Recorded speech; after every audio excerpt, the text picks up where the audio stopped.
vampire strain.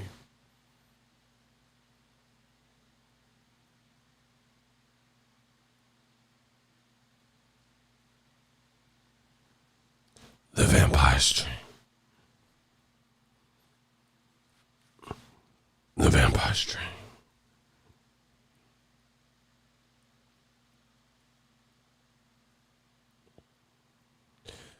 The vampire strain.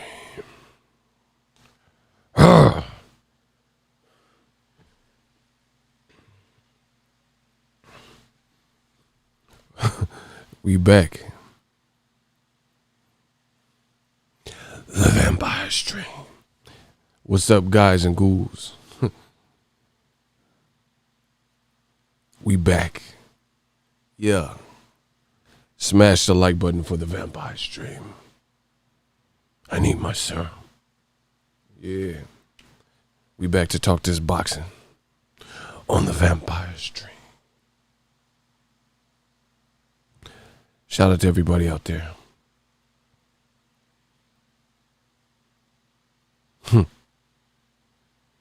Terence Bud Crawford. Stop Kill Brook. And this the motherfucking thanks he get? All right, let's get it. We're going to talk about it. Hey, Icy, decide if you want to shoot Greg. His name is, he said, I'm tweaking. We got to see if we like him speaking. I'm going to let Icy decide your fate. You better hope he on your side. Ain't nobody tweaking. This is the vampire stream. My man Icy said Greg got to go. He hit Greg with the peg leg. Put a hole in him like a keg. Now the man is dead. Okay, let's get it. The vampire stream. Bro, Icy has no mercy. No mercy. We ain't showing no mercy for the rest of the year, 2020. They took all our greats. Kobe Bryant, Gigi, the Black Panther, Chadwick Boseman. We ain't showing no mercy. I told you we're going to close this year real strong. We're going to be spending a lot of quality time together. See you later, sweetie, honey, sugar. Yeah. Bro, they took all our greats, bro. Roger Mayweather, Sean Connery, Alex Trebek. All we want is respect. You in jeopardy, Alex Trebek. They took them all. So now we gotta pick up where they left off. You see what I'm saying? I said we do this for respect. You in jeopardy, rest in peace to Alex Trebek. Come on, man, stop playing with me, bro. We doing this for them. The vampire stream. Now we got to talk. He said, I finally get to catch it live. I'm glad because we about to cook. Bro, this man, Terence Crawford, is being disrespected like nobody's business. Bud can outpoint Charlo. I ain't worried about that. There ain't no news about that. We talking about what's happening. And this man, Terence Bud Crawford, is being disrespected. Bud is good, but not great. You a hater. It's okay. I'm going to let Icy and Boss Red and Mir decide what they want to do with you. You a hater. The man is great. My man Icy said he had a clap. See? Just like that. Line them up.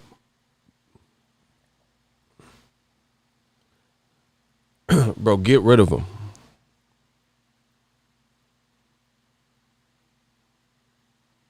Get rid of these dudes. We're going to talk about him. Shout out to my man Ty all the way from New Zealand. The man Terence Crawford is being disrespected. I got to jump in the mix, bro. But listen, a lot of people have this notion that you have to be a fan of one or the other. Like, I'm here to let y'all know, you can like Manny Pacquiao. I want to, it's up to my promoter, Bob Arum, and you could still like Floyd Mayweather. That, you know, that's possible too. Like, bro, people think if you like LeBron or like you like Kobe, you have to hate LeBron. Like, bro, it's boxing. That's why I know a lot of these dudes, they too sensitive for me. You know what I'm saying? We got that alpha male shit going. Like, bro, Like people, I told you, Errol Spence, Terence Crawford, I don't know who wins. I just want to watch it as a fan. Shout out to my man D Nice. He back up in here, channel member extraordinaire. Can we get some claps up? Now we got to talk about the boy Bud Crawford. Bud is being disrespected. Bud is being disrespected. I have to save any other talk for later in the stream or another stream. The real McCoy, what's up? Hit that Denzel Washington voice. No, I got work to do. Smash the like button. Listen, I'm the host. I tell you how it goes. This is my channel. Bud is being disrespected. And I don't like it. Bud is being disrespected. And I don't like it. So let's jump into it. Smash the like button. Where we at? Let me check the likes. Where we at? Hold on. Oh, that's weak. Bro, get to 100 likes. Get to 100 likes. Non-negotiable. We about to cook. Like salute. The man Bud is being disrespected, bro. Bob Arum just said he got to decide if he want to keep, I'm just paraphrasing, he got to basically decide if he even want to keep Terence Crawford, basically because he ain't worth the headache, because he's already paying him so much, and he could have bought a house, property. He could have bought a house in Beverly Hills with the amount of money that he keep losing on Terence Bud Crawford. This is coming from Bob Arum. Bro, do you understand how disrespectful that is? Like, listen, I'm going to talk business because I know business. I'm going to talk business because I know business. I have a business, right? For starters, how come we don't ever hear any guy from PBC being talked down to by any of their promoters? Like, because we know Al Heyman's an advisor, but he also works with promoters. I don't hear Al Heyman, the advisor. I don't hear the promoters that's working with PBC, like, doing a great job. Brittany, TGB, Richard Schaefer. Like, we don't hear any of them. People, just network people like Steven Espinoza. I don't ever recall hearing Steven Espinoza. There's people, and this is no disrespect, I'm just being real, but I like Stephen Coolboy Fulton. But what I'm saying is this: he hasn't reached the pinnacle of a Crawford for his particular brand. Meaning on Showtime, he doesn't represent what I would imagine the piece of the pie that Crawford does to Top Rank in ESPN. And I've never heard Stephen Espinoza denigrate Stephen Fulton, you know what I mean, in such a manner, by like saying, oh, I could have, the amount of money we took on Stephen Fulton failing a test and we had to replace his fight with Angela Leo. I could have bought this for it. I could have bought a whip. That to me, that's crazy.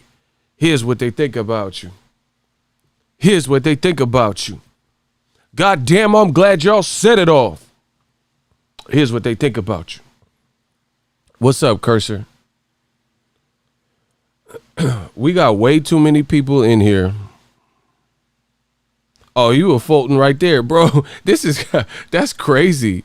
Bro, I said one thing and used a random example with Cool Boy Fulton, and he said, that's my cousin. Bro, we worldwide with it. Shout out to Philly. I don't know where you from, but shout out to Stephen Cool Boy Fulton. I can't wait to see him back. I seen he's in shape, but that's dope. That's crazy. He said, that's my cousin. I told you, my channel is real. We got real people watching us. I had to sleep on it. I took a nap. That was draining for me to hear Bob Arum say that to Crawford. That was draining. I mean, I was tired too because I did the Boxing Ego watch party, but bro, I didn't like to hear that. That's cold-blooded to me. That's cold-blooded, bro. And if you guys want, I could pull up the direct quote. It ain't nothing. We can do it like that too. If y'all want the direct quote to hear verbatim what Arum said.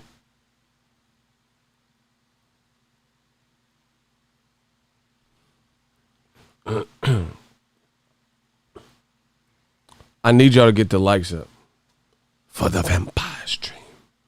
Bro, this is the vampire stream. What is y'all doing? Y'all know what time it is.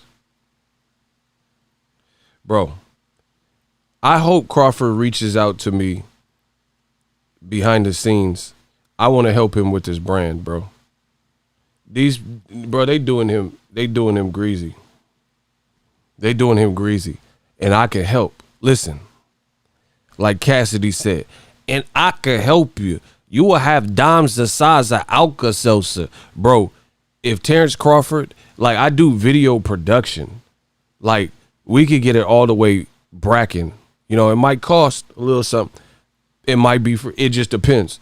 But I'll help Crawford with a brand because I can't. I got to stand up for these American champions, bro. The channel was created to give people an outlet, especially people like that don't get a fair shake.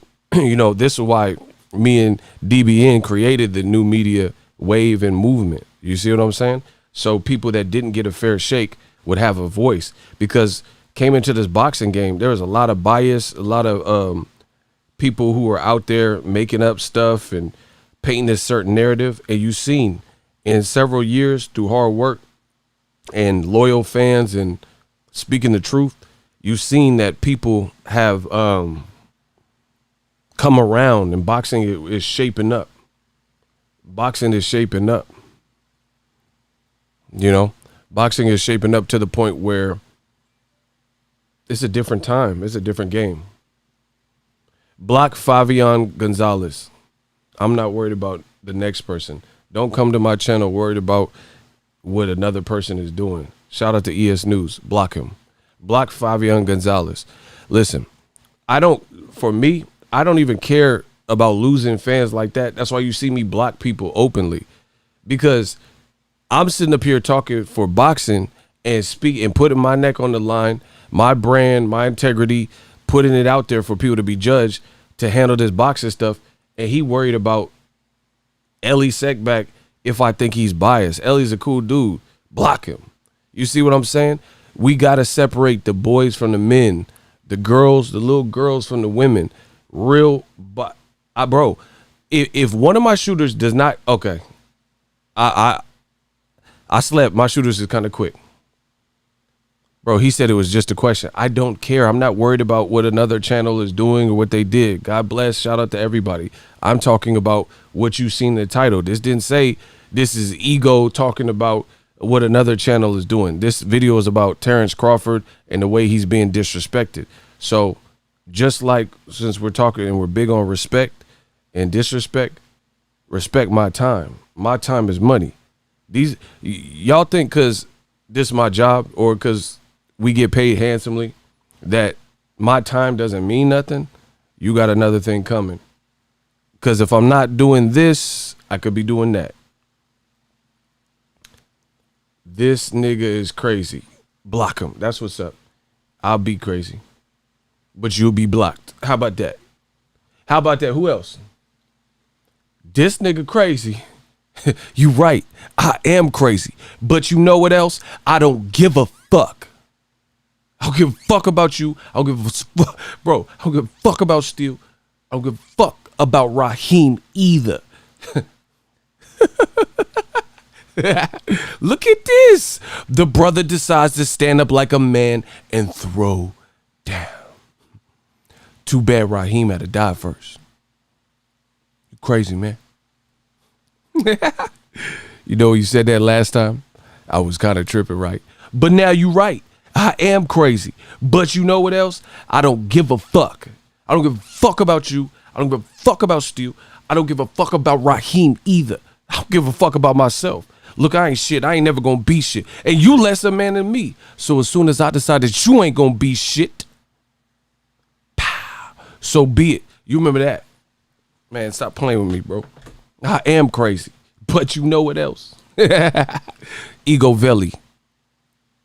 That's my comment. Thug life. Anyway, we had to take out the trash. It ain't even Thursday, but your boy Ego had to take out the trash. Yeah. Don't give a fuck about Raheem either. We don't care about Raheem. We here to talk about Terence Bud Crawford and the way he's being disrespected. Thug life. Oh, they out tonight. Ego is a bitch. That's what's up. Block him. Yeah. Bro, my channel is so lit. The vampires, the freaks come out at night. Do. The freaks come out. Bro, I got to be a bitch. I got to be all that. Yeah. Bro, my shooter's putting in work. Bro, I know the new PS5 and Call of Duty came out. This is our Call of Duty. We doing this for boxing. Bro, my shooters out here, bro. They out here. They cleaning up all this. They clean up all this. Yeah. Background music now, please. Man, block this dude. I do what I want. I'm going to put it on, but I'm still blocking you. Anybody else? Yeah. Anybody else? We blocking everything, bro. Yeah. Oh, my voice sounds sexy on this. Blocking everything, bro. Yeah, okay. Oh, my voice sounds sexy on this. Hold on, we sounded good. Okay. Hold on, what the fuck? Yeah. Y'all did, bro, my mic we sounded good on it, huh? Yeah. Oh, you motherfucker. All right. Okay. Yeah, you didn't tell me I was sounding like this, bro. Y'all got me sounding, bro, we sounding like Denzel in this motherfucker. You see what I'm saying? Yeah, okay. So Terence Crawford, you're gonna disrespect Bud this way, huh? You could have bought some property in Beverly Hills, huh? All right. Okay. Yeah. I'm the man around this piece. Yeah, stop playing with the kid. So anyway, Terence Bud Crawford, he getting disrespected brazy. This shit brazy, cuz. Like, bro, this shit is brazy. Yeah, King Kong ain't got shit on me. Yeah. So, Bob Arum, let me pull up the quote, because they trying to distract. Shout out to Sly, it's his birthday. All right, look. I'm going to pull up the quote for you. This is from The Athletic. Crawford, he may be the greatest fighter in the world, but hey, I ain't going bankrupt promoting him. Pugmire asked Bob Arum on The Athletic before last night if Top Rank was going to be able to keep Terence Crawford. Did y'all hear that? Y'all hear that, cuz? Hey, shout out to my lokes, cuz. Y'all hear that? Y'all hear what Arum said, cuz? Crawford may be the greatest fighter in the world, but hey, I ain't going bankrupt promoting him. Followed by the question is, do we want to keep? He said he was asking if they're going to be able to keep Crawford, and he says, "quote The question is, do we want to keep him? I could build a house in Beverly Hills on the money that I've lost on Crawford in his last 3 fights. God damn." Took 4 years in a motherfucking pen for these. Ain't that a bitch? Bro, what? That's cold-blooded. Terence Crawford probably leaving because, like, Arum unplugged. That was cold, bro. This man, Arum, said, I could have bought a house with the money that I've lost on Crawford. But you know what else was cold-blooded about that? And we got to get the likes up. Listen, I promise you, likes or loot, if you act dumb, my shooter's going to shoot. That's the only way these live streams come. Because if not, I'll work on the next video. We need to get the likes up. Listen, y'all not going to disrespect my time. But what Bob Arum just did, bro, when have you seen that from a promoter-fighter tandem? Like that relationship. I don't see Steven Espinoza or hear Steven Espinoza say Wilder, I'm losing money on his events, or we lost so much money making the Wilder Brazil fight. You keep that behind closed doors. Listen, Bob Arum's older than me by a lot. So he's a grown man. He's been in this business longer than me. I respect what he's done, but I can't tell him how to move. I'm just giving you my thoughts. That was wrong. That's cold-blooded. He said I could have bought a house in Beverly Hills with the money that I've lost off of Crawford. But we got to analyze that and unpack that. That sounds like scorn, like Crawford is leaving or something. Okay, look, yeah, we got a $50 Cash App, Vampire Stream status. Shout out to Nige Hudson. Okay, that's what I'm talking about. I want to purchase your Amazon link from your Amazon link. Nah, I got to update it. I don't have everything because I got new equipment for the channel. So it's not updated. It's not updated with some of the newer shit I got. So check back. Bro, we got a $50 Cash App. Get some for Hudson. Naj Hudson. Vampire Stream status. $50 Cash App. Thank you. Nalo. Listen, we just got a $50 Cash App. Can we get some claps? Listen, when I'm rocking the latest and we're getting new mics and stuff, that's to make the experience better. So just support the channel ways you can. There's free options. Smash the like button, engage, leave comments, share the video. That's all free. Cost you nothing. You don't like what I'm doing? Pay me no mind. Pay me no mind. There's also ways you can support the channel above and beyond. Cash App. It's on the screen. $BOXINGEGO. Zelle. PayPal. Venmo. Yeah, I didn't know you like to get wet though. Cash App. Zelle. PayPal. Venmo. You know, that's what we have. So shout out to the $50 Cash App. Okay, my man Nider, bro. I'm gonna tell my Nider to calm down, bro. Nider going crazy. He been all week. $1. Appreciate you, Nider. You gotta calm down. He said, "Hit the like button. I'm not an ATM." This dude crazy, bro. Shout out to Eric. He sent $2 in the Cash App. It said, bro, they was crying in there. Yo, ego unblocked me. I'm blocked by an ego fanboy punk. What? What?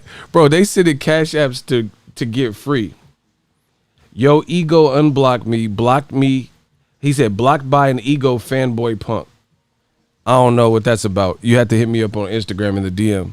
They paying money to get out. Bro, I am the boxing god. If this doesn't show you, I don't know what else tells you. They are paying Cash Apps to plead their case after my shooters have blocked them and shot him in the face. I am boxing's immortality. The channel is great, bro. GOAT status. Shout out to my boy Ty. He said, haha, buying themselves out of the death row sentence. Facts, bro. Whatever. I don't know. Y'all gotta hit me on that. Man, my shooters is quick. They doing a hell of a job. Like I said before, my shooters, I love them. They doing a hell of a job. My shooters doing a hell of a job. Anyway, Cash App's on the screen. Bob Arum said, I could have bought a house in Beverly Hills. Ego has gone Kanye crazy. Lord help him. Block him too. Bro, I don't care what none of y'all is talking about. Yeah, I'm Kanye. How, Sway? How? It ain't Ralph, though. Yeah, I'm Kanye. I'm a god. I just told you. A god. Yeah, I'm the new Yeezy. Fuck what you talking about. Bro, they want to hate so bad. Listen, when they hate, donate. We just going to keep climbing Mount Everest. We going to just keep climbing, bro. They want to hate so bad. Shout out to Josh Brown. Look, right on schedule. Lucky number 7. Josh Brown says, for the great work. Bro, I am a boxing god. I just told you what I was. A god. Bro, I am. Like, it's not my fault. I've been putting in work for years. It's just, I'm the king of this.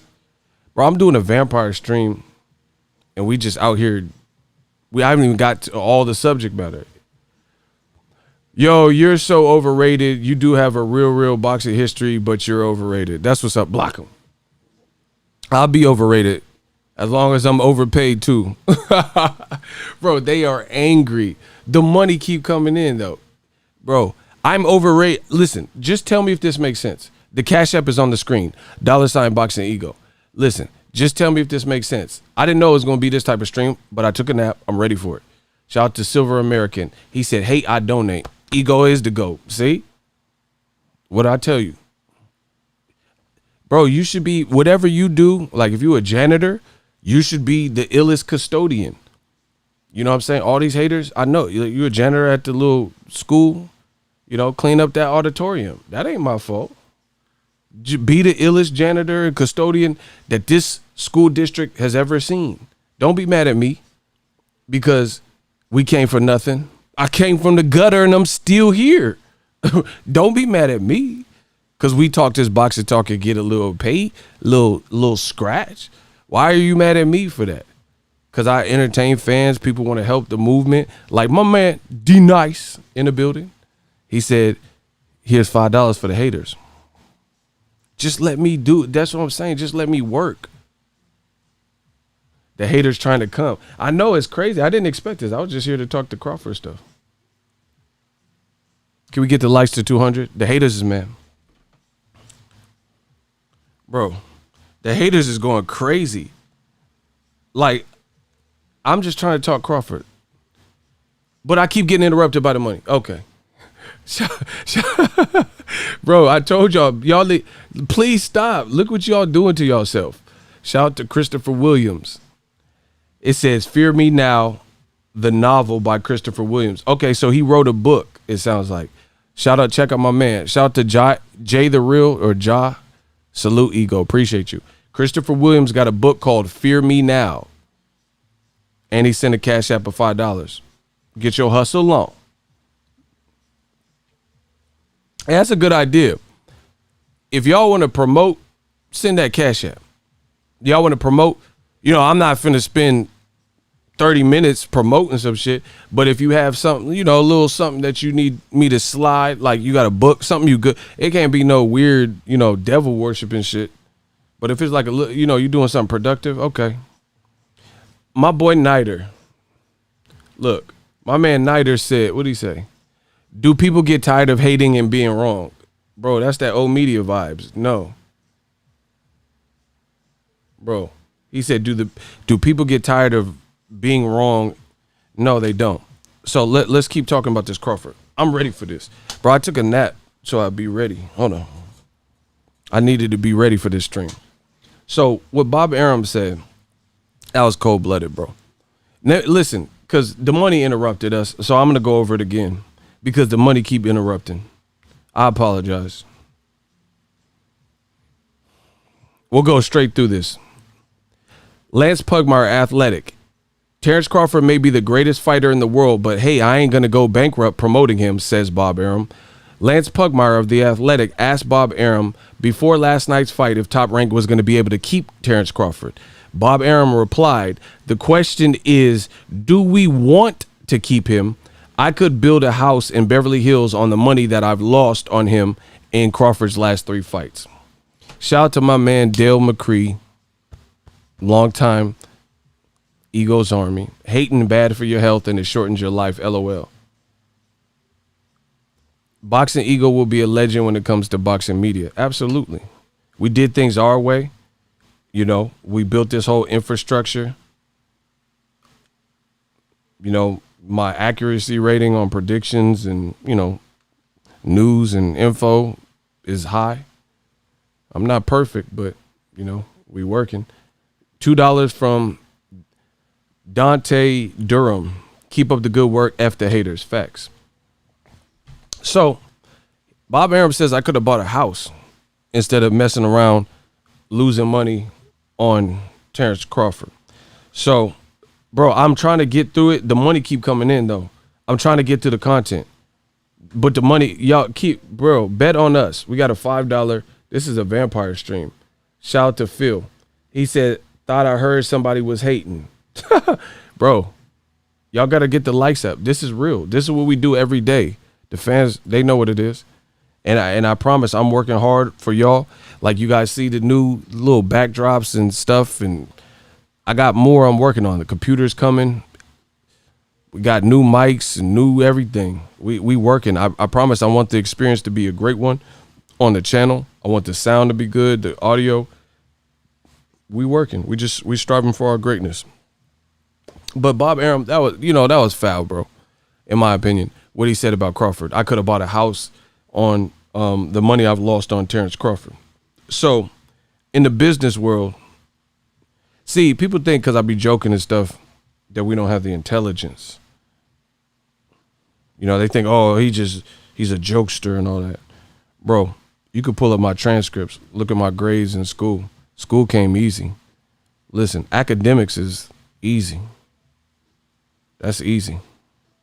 I know it might sound a little complex, but the academics is easy. Slow it down, I just dissed you. I said that I know it might sound a little complex, but the academics is easy. Listen, complex academics, DJ academics, man, my life exquisite. I know it can sound a little complex, but we scholars with the academics. Slow it down, I just dissed you. I said I know it can sound a little complex. I said academic. Let's get it. Complex academic. So, anywho, that's just wrong, bro. I just feel like, see, Bob Arum, if you notice the pattern, Bob Arum, what he does is, it's almost like an X. Like if a fighter leaves him, it's like public enemy number one. And he, like, from what I've seen, he kind of abandons whatever relationship they have. And then he'll just start, like, going in, sigging on them. That's a Bay Area word. Sigging means to roast. Like, if you sig on someone, you get on their head. He'll just start bad-mouthing them. You see what I'm saying? Shout out to SF, Frisco, City Slicker. Bro, come to San Francisco. I bet you the City Slicker. Oh, my gosh. I said shout out to SF, City Slicker. Come out to the Bay, San Francisco. I bet you the City Slicker. Bro, I'm on that Billy Crystal. Everything I said, I spit crystal. I said City Slickers, Billy Crystal. Everything I spit crystal. Bro, y'all better stop with the bars. I said shout out to the Super Chat. SF City Slicker. Come out to the Bay, SF, the City Slicker. That's that Billy Crystal. Everything I spit crystal. City Slickers, Billy Crystal. Y'all better stop playing with me. This shit is really easy. He says, forget the haters, hashtag sucker free. The Bay Area, this is what we live off of. Sucker free lifestyle.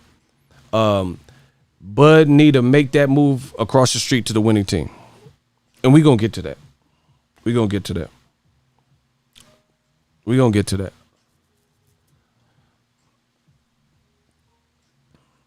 Bro, he said I could have built a house in Beverly Hills instead of fucking with Bud.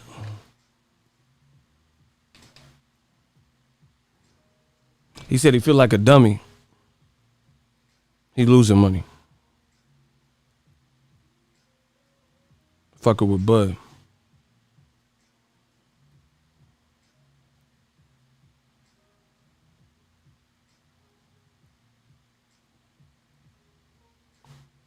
Sorry, I'm trying to clean my nails. I know that's kind of rude, but the money keep coming in. I have like OCD when it comes to certain things. I ain't gonna hold you. When I see it, like I feel like I have to like fix it. You see what I'm saying? But what Bob Arum just did, that's cold-blooded. Shout out to Nate Ramirez. He said, shout out to from Young Gun TV, we working. Absolutely. My young gunner, Nate. Appreciate you. Nate said he ain't about that hate. Ramil Harrington. Crawford is on the wrong side of the street. told him. $5 in the Cash App. Shout out to everybody that's in the Cash Apps. And my shooters is dumbstrapped. The shooters is dumbstrapped. The fans in the Cash Apps. Did you catch that? Listen, I said my shooters is dumbstrapped. The fans in the Cash Apps. Did you catch that? Daniel's son, the way I waxed that. Hold on 1 second, y'all. We just vibing. Vibe with me for a minute. You know the vibes.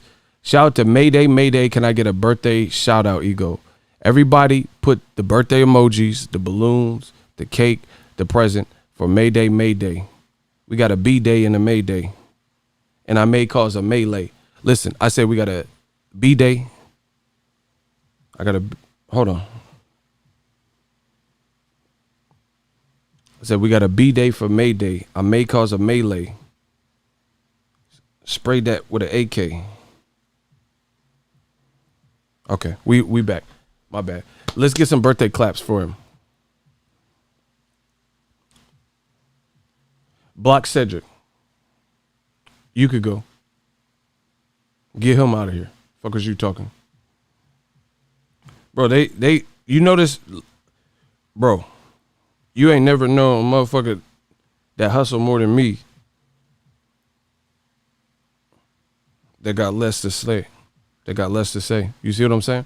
Bro, these dudes coming in, oh, stop it. Don't do this. Talk about this. No, this is my channel. We talk about what we want.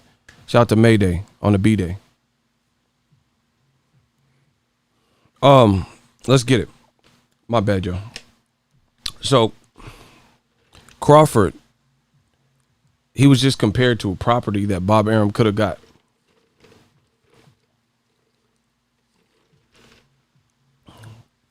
That he could have got in Beverly Hills.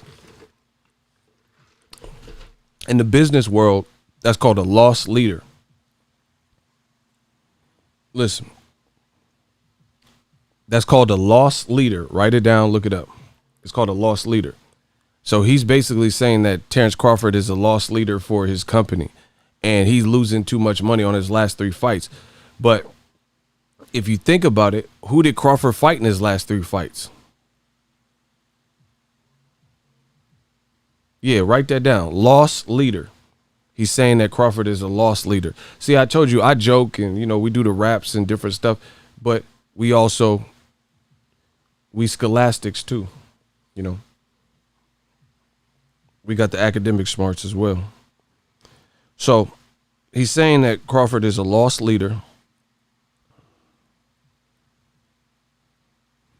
And to promote him is basically more of a headache.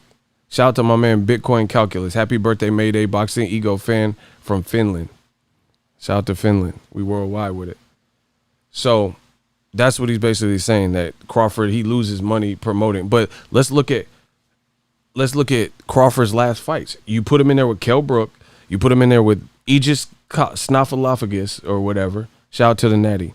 Aegis Snuffleupagus, Mean Lean Machine, Green Machine, whatever. And you put him in there with Amir Khan. Of course you're going to lose money. Because boxing fans wasn't checking for, though, as much as people like Crawford, I've been a Big Bud fan. I've been a Big Bud fan. Still am. That ain't changing. As long as Bud keep doing what he's doing, I'm with it. But how are you going to now complain because you're losing money on fights like that? But Stevie Wonder could have seen that you was going to lose money on them fights because nobody was checking for that. You see what I'm saying? Stevie Wonder, he had to... Damn, Bob. Ribbon in the sky, bro. 13 on them. Bro, Stevie Wonder could have seen that coming. Bro, Bud Mean Machine in Madison Square Garden. Stevie Wonder, he seen that coming. Listen. Stevie had the glasses on. He took the glasses off real quick.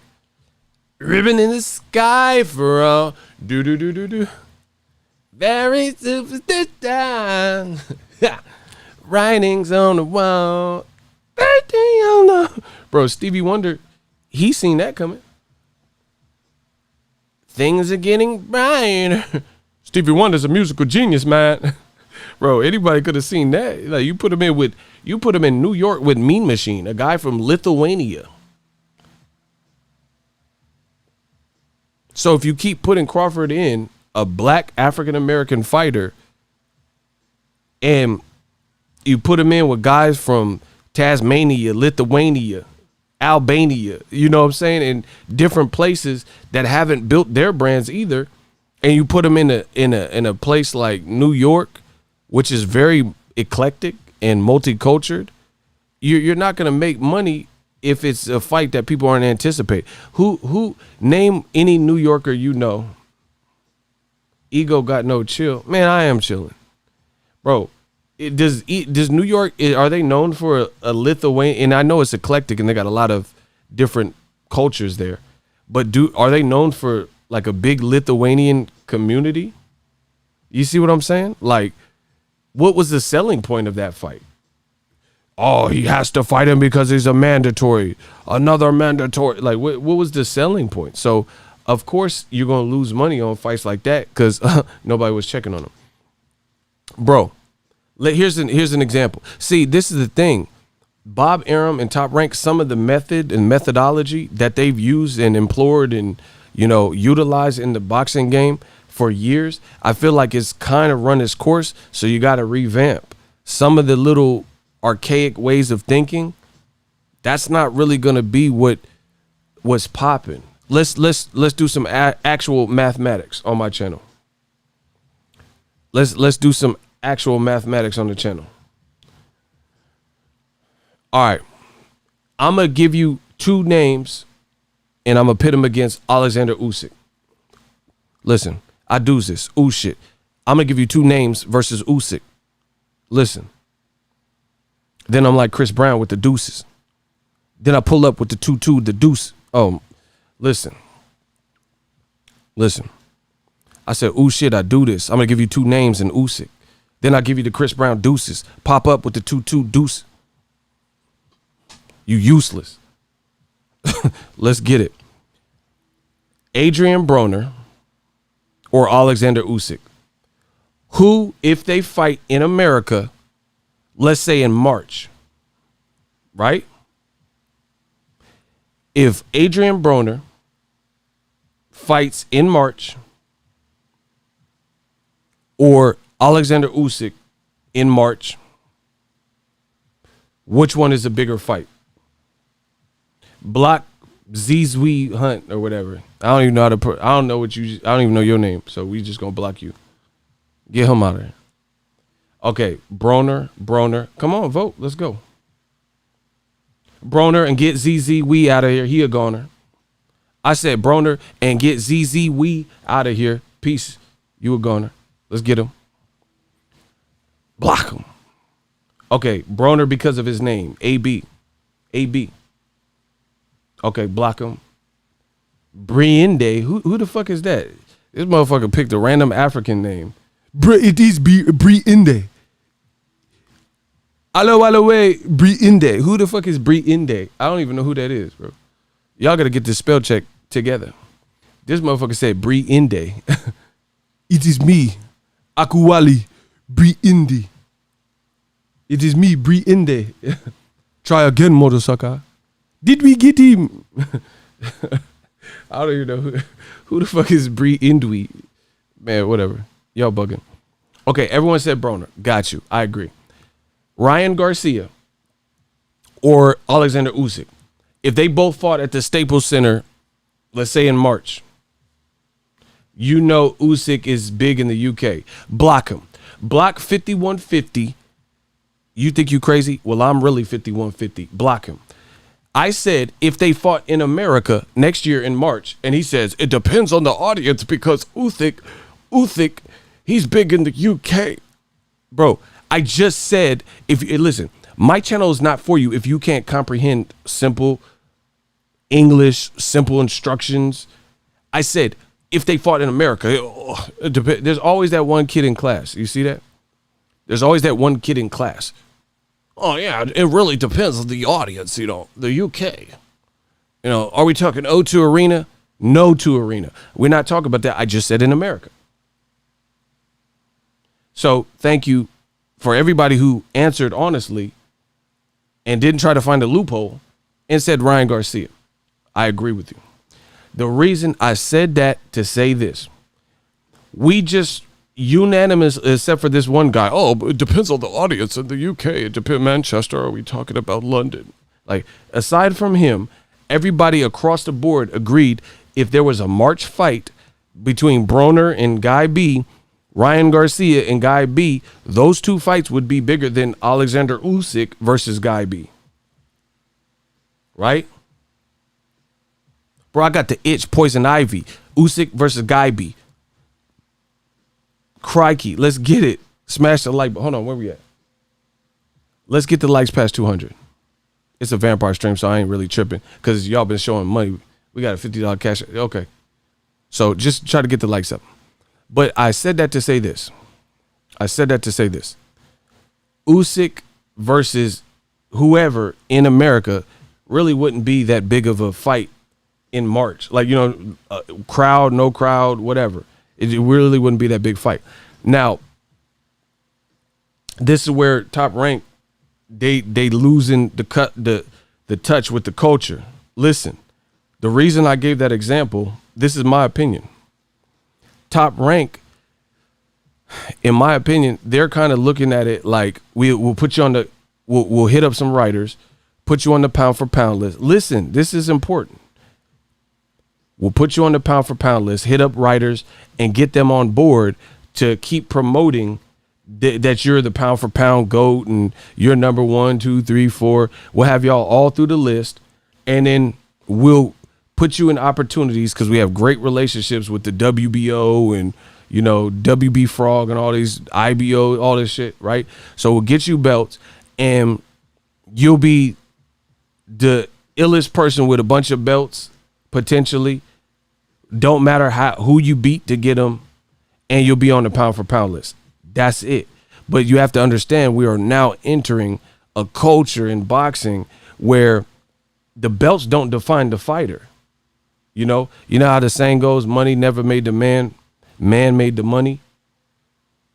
Fighters, listen, the belts never made the fighters made the belts. You see what I'm saying?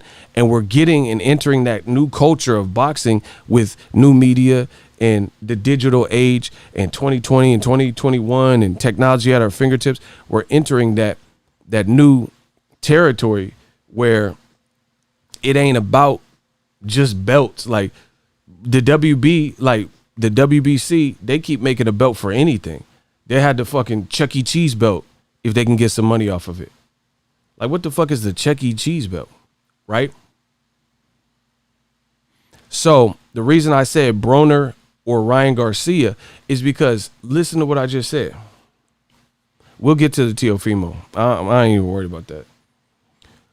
Broner ain't fought in 2 fucking years since Pacquiao, right?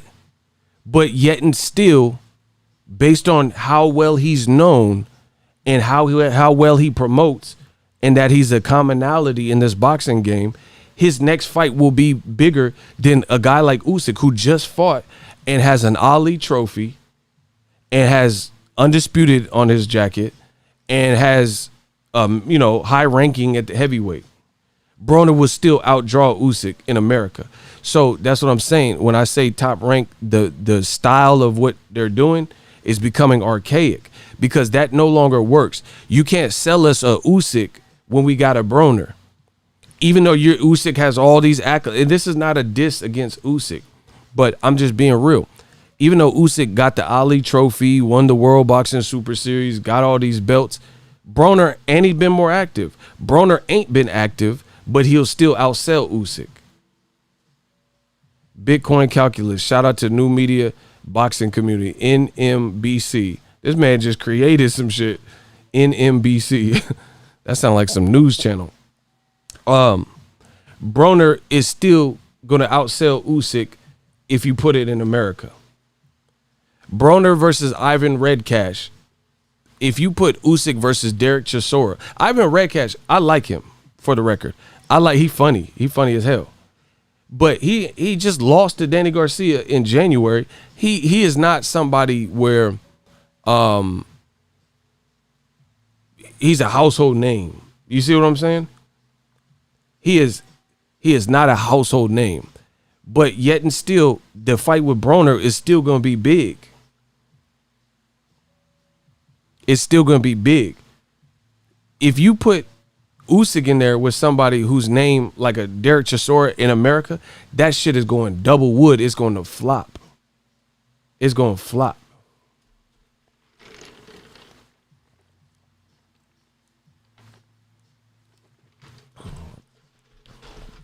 It's going to flop, bro. I promise you that. Ryan Garcia. Ryan Garcia is lit. Whether you like him or you think he's overrated, all that stupid shit, I don't care. his little movement is lit. He got teeny boppers or whoever he got that follow him. Ryan Garcia got more people following him on Instagram than Canelo. You see what I'm saying? So Ryan Garcia, despite never being a true, like, you know, real champion thus far in terms of like beating a champion and getting a respected belt, Ryan Garcia, if he had a fight, he's going to outsell a Usyk. He would outsell Usyk for sure. Bro, someone said Ryan's not a true killer. Bro, I don't care what you talking about. You not, as long as you guys don't rebuttal my point, then we don't care what you talking about. I'm talking about y'all got the game fucked up. That's what I'm talking about. So if you ain't really talking about that, I don't really care. I'm talking about y'all got the game fucked up. It is no longer simply about a belt or this and that. And I know it hurts people to think like this, but there's Blockbuster and there's Netflix. There's a lot of people that are about to be Blockbuster. There's a lot of people that are about to be Blockbuster. Listen, Josh Brown sent a $3 Cash App. Listen, the Cash App, we 25.8 with the Cash App. $3. It's on the screen. $ Boxing Ego. Let's get it. There's Blockbuster and there's Netflix. You can conform and adapt and adjust, or you can just do whatever the hell you want and cry about it when it don't work out. You know what I mean?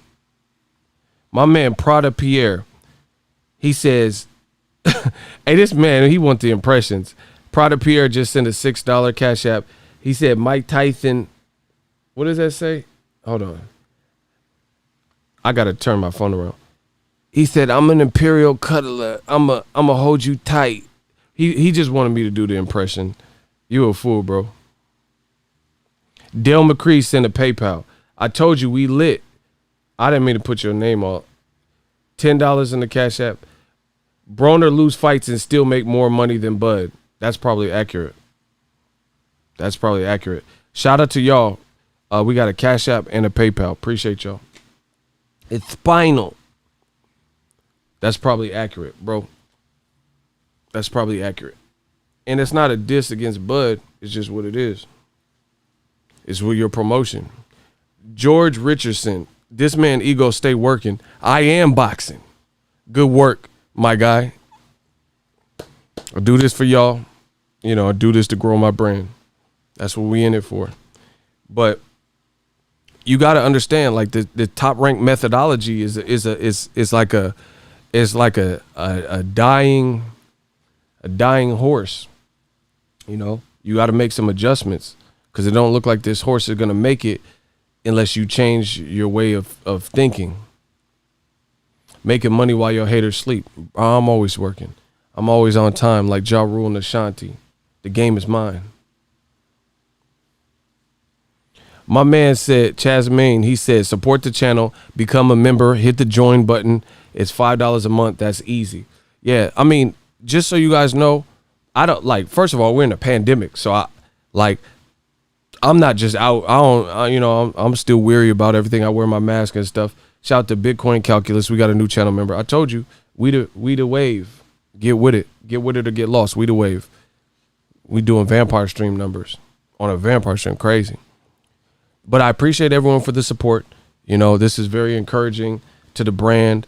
I have a lot of ideas that I'm cooking behind the scenes to just make it a better experience on the channel. The more, like I said, I'm not out just ripping and running. I'm really about my brand. Everything I say I'm about my brand. Like I'm always thinking of new ideas and stuff to integrate. That's why you see, bro, I just had a different mic 2 weeks ago. That was a new mic and I switched that out to get this. You know what I'm saying? Like we always gonna make it do what it do. I'm a natural Bay Area hustler and we gonna find a way. And I told you we came to take this game by storm. Shout out to my man Prada Pierre. He back in the Cash App. It says, Bud has to promote himself better. To be honest, Floyd did it 100. I disagree with you, and I'm gonna get to that. But shout out to you. Can we get some claps for all those super chats and a new channel member? I shouldn't have to tell you guys at this point. George Richardson, a new channel member. Can we get some claps for these guys that are supporting the channel in such a phenomenal way that enables us to grow, to do more, to facilitate more? I got a lot of stuff that I'm not at liberty to discuss right now that I'm working on behind the scenes. So the more you guys support and the more you guys, like, even, I get it. Not everybody got bread to support and shit. That's cool. But y'all can do that. Y'all can put some claps together for the people that can. You can't do it, but they can. You see what I'm saying? So you can't spell the word community without the word unity. Unity. So if we got people who are cash apping, sending Zelles, sending PayPals, joining, and you mean to tell me you can't put your emoji hands together and clap, then we got a serious problem. Don't be a hater. You know what I'm saying? The people that are doing this above and beyond to support the channel, they're just making it better and better. They're just making it better and better. And they're making everybody's experience better, because the more we get and the more we do, the more I can do as one person and a freelance person who covers boxing. So appreciate y'all. I feel what Bob Arum did was messed up to Crawford. Listen, let's talk about it. My man Prada, he said he sent to Cash App and he said Bud got to promote better. Listen, I don't agree with that, because Bob Arum said the same thing, right? Bob Arum said Crawford got to do a better job promoting, like Teofimo Lopez, Manny Pacquiao, Floyd Mayweather, and I think he said somebody else. But one person he left off that list that I said in my last video is Vasily Lomachenko. So how is it that a white fighter, a Caucasian fighter from Ukraine who doesn't speak English or speaks some English, but he's not 100% confident in doing full-on interviews in every interview? Sometimes he gets, he has to speak through a translator because that's his comfortability. Cool, no problem. But how is it that a guy from the Ukraine who doesn't speak English or speak some English, it's not his first language, right? And he don't promote his shit at all. Lomachenko's a good fighter and he's a showman. So in the ring, he's going to do some flashy stuff unless he's fighting someone real like Teofimo. But that's a different story, right?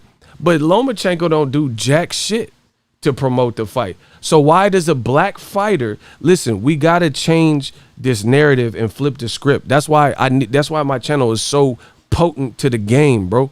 That's why my channel is so potent to the game, because there ain't a lot of people that got nuts like your boy Ego. The people are worried about getting an interview. Listen, I'll interview with anybody. That's nothing. I'll respect you. You respect me. That's cool. We can agree. We can disagree. We can agree on something. That's cool. I'm a professional. I'll interview with anybody. I'll interview Tyson Fury. I don't care. I don't have no person. I'm telling you what I feel. But the thing is, we got to start changing these narratives. When it comes to black people, when it comes to African-American fighters, there's always these like stereotypes that people got to live and die by. Like a black fighter got to be loud and trash talking and, motor mouth and run, feel flowing. Why? Why a black fighter got to do that, but Lomachenko don't? That's a real question. How can you have a Lomachenko and then see? Listen, this is what the racists do. This is why we flipping. I told you, new media, we control the narrative. This is why we got to do this. This is why I got to do this, because I'm representing my people. I'm the people's champ, bro. Because a lot of people ain't gonna do this. Why is it that a black fighter got to show his ass and trash talk, be like Mayweather, be like Broner, but Lomachenko ain't like Mayweather. Lomachenko ain't like Broner, but he can get 3-4 million, and that's all he's doing is. And see, this is the problem that I have. Smash the like button. The Stream King is back.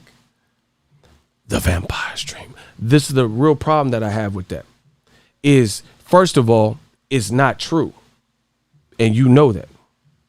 What I mean is this: if a black fighter is loudmouth, motor mouth, trash talking, selling the fight, oftentimes he's hated. Oftentimes he's going to be hated. Floyd Mayweather, Adrian Broner, Jermel and Jamal Charlo, outspoken. When they flash on media people and say this and yeah, Lions only, y'all against us, all y'all against us. Yeah, that way. Like when fighter Wilder outspoken, when a black fighter does do that, a lot of times they're hated, and you have other races and even people within the same race, a black person, whoever, and they hate. Oh, I want Broner to lose. He's annoying. So that's for starters.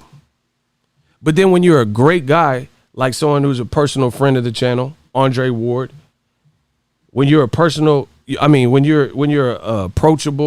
you're level-headed, you're clean-cut, you're just a great fighter, they didn't give Andre Ward his props like that.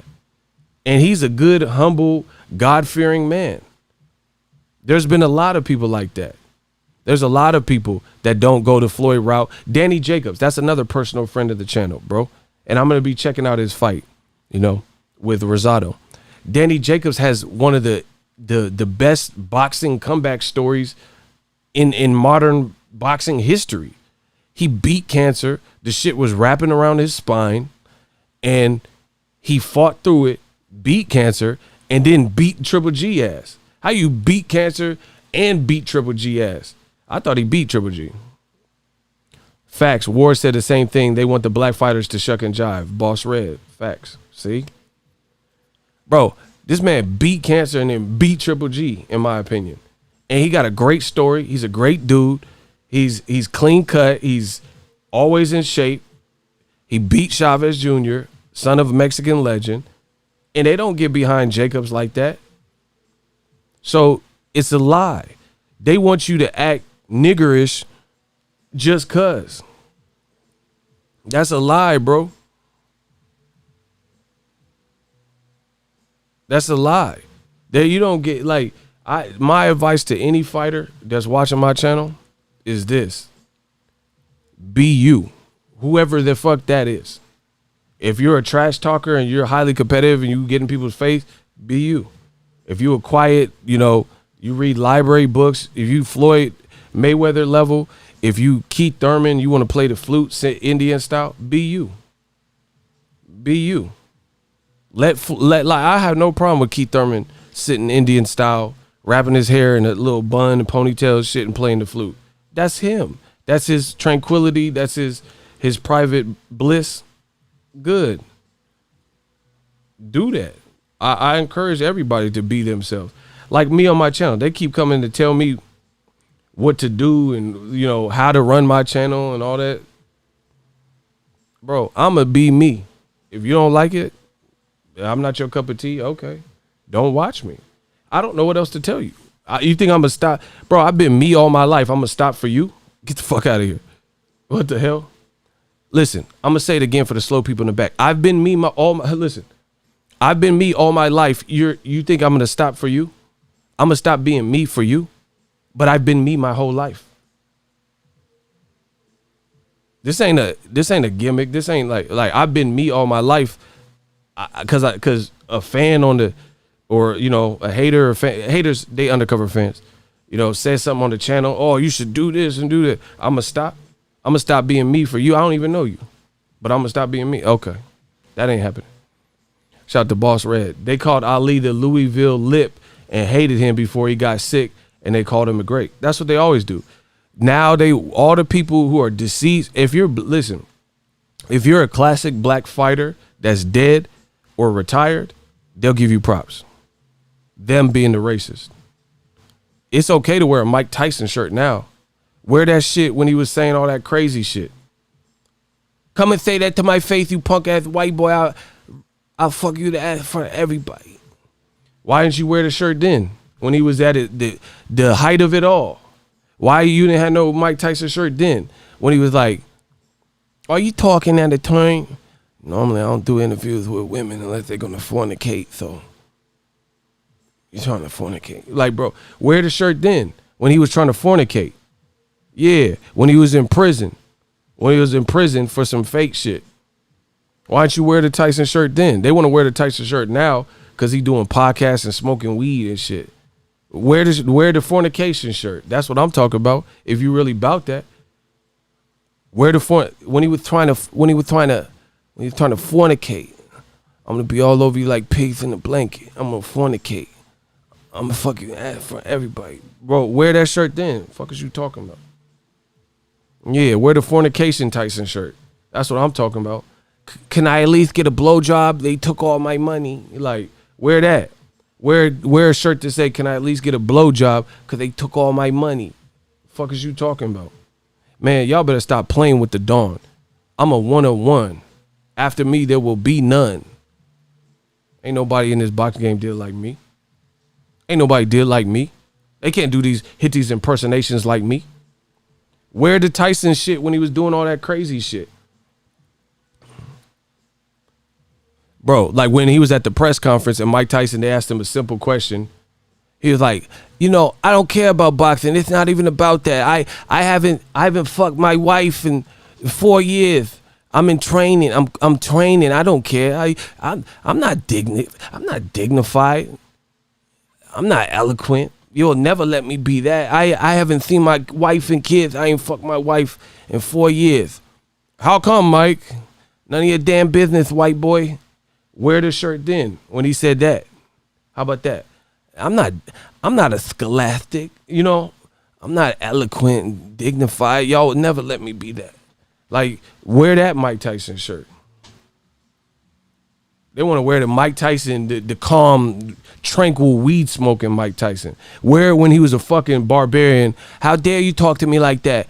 You should kneel before me. I'm the king. Trevor Burbick used to kiss me with them big, them pretty lips. You got them pretty ass lips.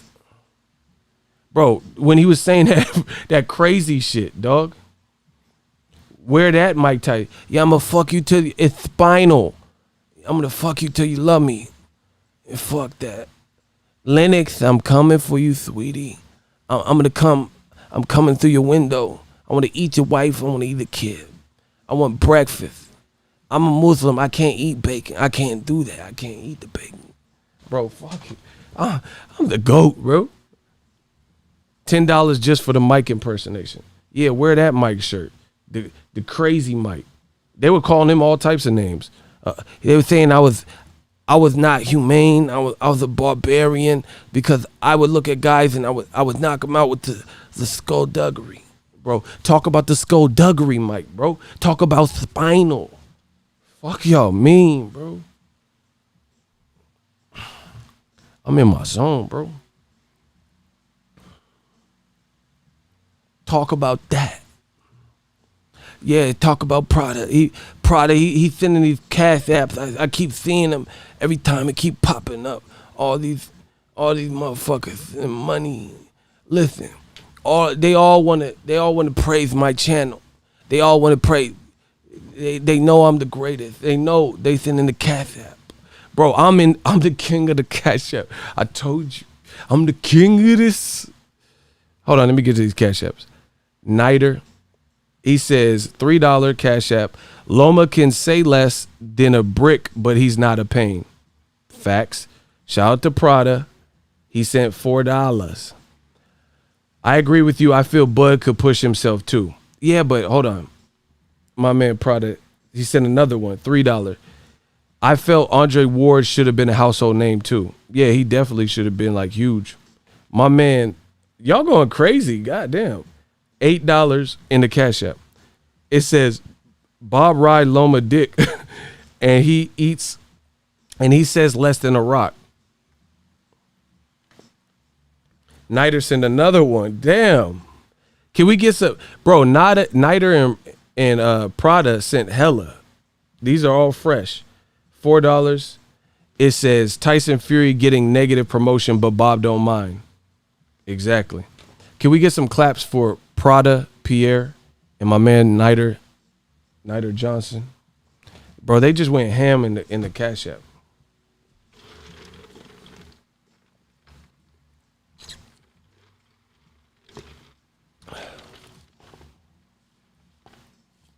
Shout out to San Francisco City Slicker.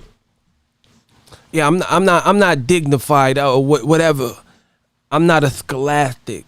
I come from the streets. I'm from Brownville. I'm from the Casket. I'm from Brownville. never ran, never will.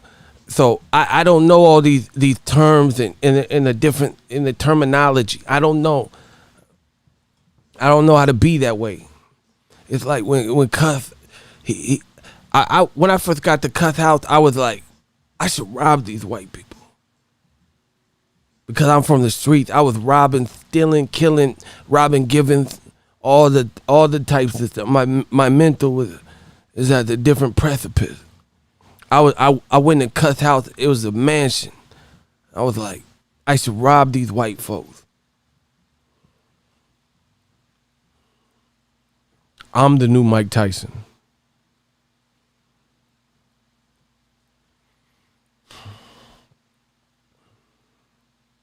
Bro, I'm gonna rob these white people. They had blankets. I was stealing quilts, blankets. I was taking the curtain down, taking that shit to Brooklyn because I didn't have these things back at home. So I was like, I'm gonna rob these motherfuckers blind.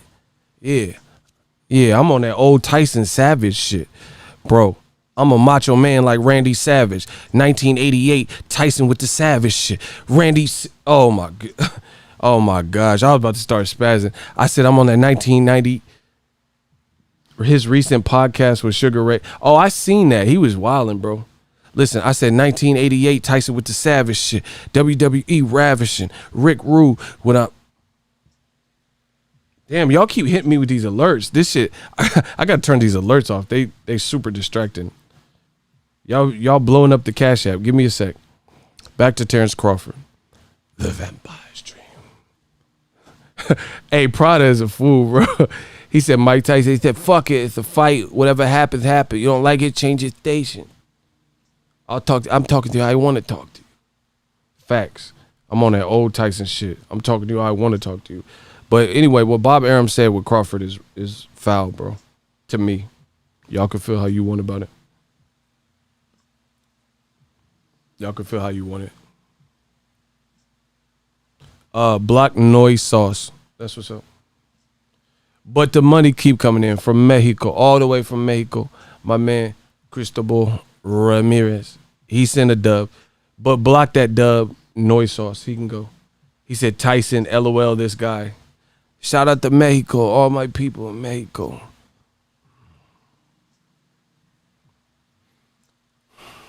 So, back to it. Black fighters, there's always this stereotype that you got to act ignorant. You see what I'm saying? Yeah, when they hate, donate. There's always this stereotype that you got to act ignorant. You got to clown around. You got to trash talk. You shouldn't have to do nothing but be yourself and be pure and be true to yourself. You see what I'm saying? Why do black fighters got to do all this extra shit? But then Bob Arum, he's saying I'm losing all this money fucking with Bud. But guess what? Lomachenko don't do shit for promotion. Like, real talk, if he ain't fighting Teofimo, I don't really even give a fuck about a lot of Lomachenko fights. Like, you know what I'm saying? I'll watch him just because I'm just being real. Bro, I didn't care about a lot of Lomachenko fights, like, meaning they were just like blase blah. You see what I'm saying? That's how I talk. I didn't give a fuck about it. I'm just saying they were just like, yeah, meh. You know what I'm saying? I wasn't real, like, aside from me reporting and being on the channel and covering these fights, if I wasn't getting paid for this, like, I wouldn't have the most interest in Lomachenko versus Mariaga coming off a loss, moving up in weight. He just lost to Oscar Valdez at the time.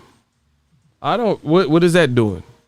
So how come Crawford got to promote himself better as a black African-American fighter, operative word being American, but then you got a guy from the Ukraine who's not even from America, and he don't necessarily even speak English as his primary language, and he could just fight fucking Boo Santi Smith or whoever.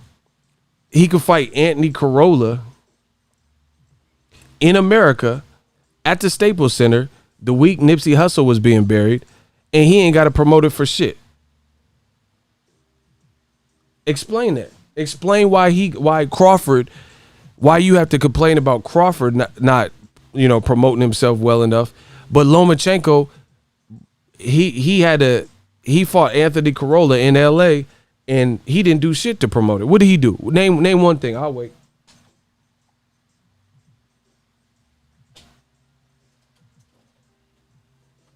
Bro, name one piece of promotion from Lomachenko for that weak ass Corolla fight. I'll wait. Listen, I have no problem being wrong, but you're gonna have to prove that I'm wrong. Like, I don't care if I lose, if I'm wrong, but you're gonna have to work for that. What the fuck did Lomachenko do to promote Anthony Corolla? So Terence Crawford got to do this, minstrel circus or whatever, this minstrel show to promote Mean Machine weak ass fights and Kell Brook fights that he probably didn't even want. Man, I'm picking Barrera. Fuck that. We going with Mexico on that one.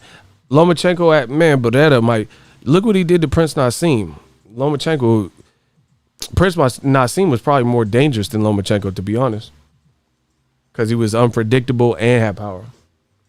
I'm rocking with Barrera, the babyface assassin. Shout out to Mexico. Shout out to my people in Mexico. Shout out to La Raza.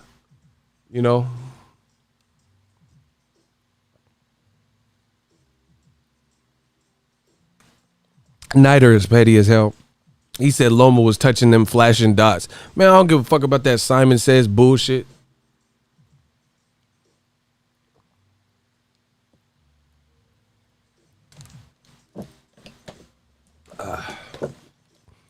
I gotta stay hydrated. Why? So that's my first thing. Why on earth does Terence Crawford got to promote himself better, but Lomachenko ain't doing anything? Explain that. Explain how that makes sense. Crawford got to, entertain us and all this, but Loma don't. How that work? But Loma don't. I'm killing old media. Comatose. Bro, I said, how come Crawford got to train himself, but Loma don't? I'm killing old media. Comatose. That don't make sense. So that's starters. How come Crawford got to promote better, but Loma don't? I'm killing old media. Comatose. Lomachenko don't do shit to promote fight. Then what Bob Arum said, he listed Floyd Mayweather. And Pacquiao. You let both of them get away. So how you going to list in terms of your all-star promoters, Manny Pacquiao and Floyd Mayweather, but you let Floyd buy himself out of his contract for less than $1 million? I have tape of Floyd saying it. I have tape of Floyd saying it. He said, I bought myself. He said, I had to get away from Top Rank. That's what he said. That's not my words. It's not like, oh, Ego, you just hating in Top Rank. Bro, shut the fuck up. I'm telling you what the fuck the man said. I don't have no reason to lie. Listen, I don't have to lie. When I talk boxing, I don't have to lie. I don't have to fib, deceive y'all. Floyd said that. I was right. I was like close to him in Baltimore. Tank was there. He said, I had to get away from Top Rank. I bought myself out of my contract. I need y'all to get these likes up. Listen, it's like we got so much Cash Apps and PayPals and Venmos and Zelles and shit. Well, actually, we didn't get no Zelle. But we got all these Cash Apps and Super Chats on this stream. I feel like y'all hating on the likes because you're like, oh, you got money from this stream. Y'all need to get these likes up. That's the freeway. My man Ramirez, Cristobal Ramirez, Nider, Prada, Dale McCree, they out here supporting the brand heavy. Y'all could do the free shit. Smash the like button. You spoke about the brand. You spoke about obviously the 10 minute. If the unification does come next, it'll be on pay-per-view. The 10 into it had been professional less years, and then you were when you fought your first pay-per-view, you had already been multiple division champion.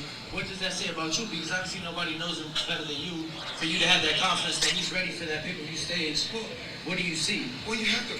Life is about taking chances and rolling the dice. What happened with me, I could have fought pay-per-view a long time ago, but I had a promoter that didn't believe in me. I had a promoter that had me playing the background.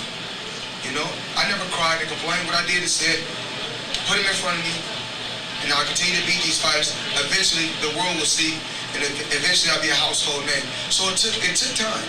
But then, once I got away from the promoter, once I got away from Top Rank, a company that that was the best thing in my career to get away from Top Rank.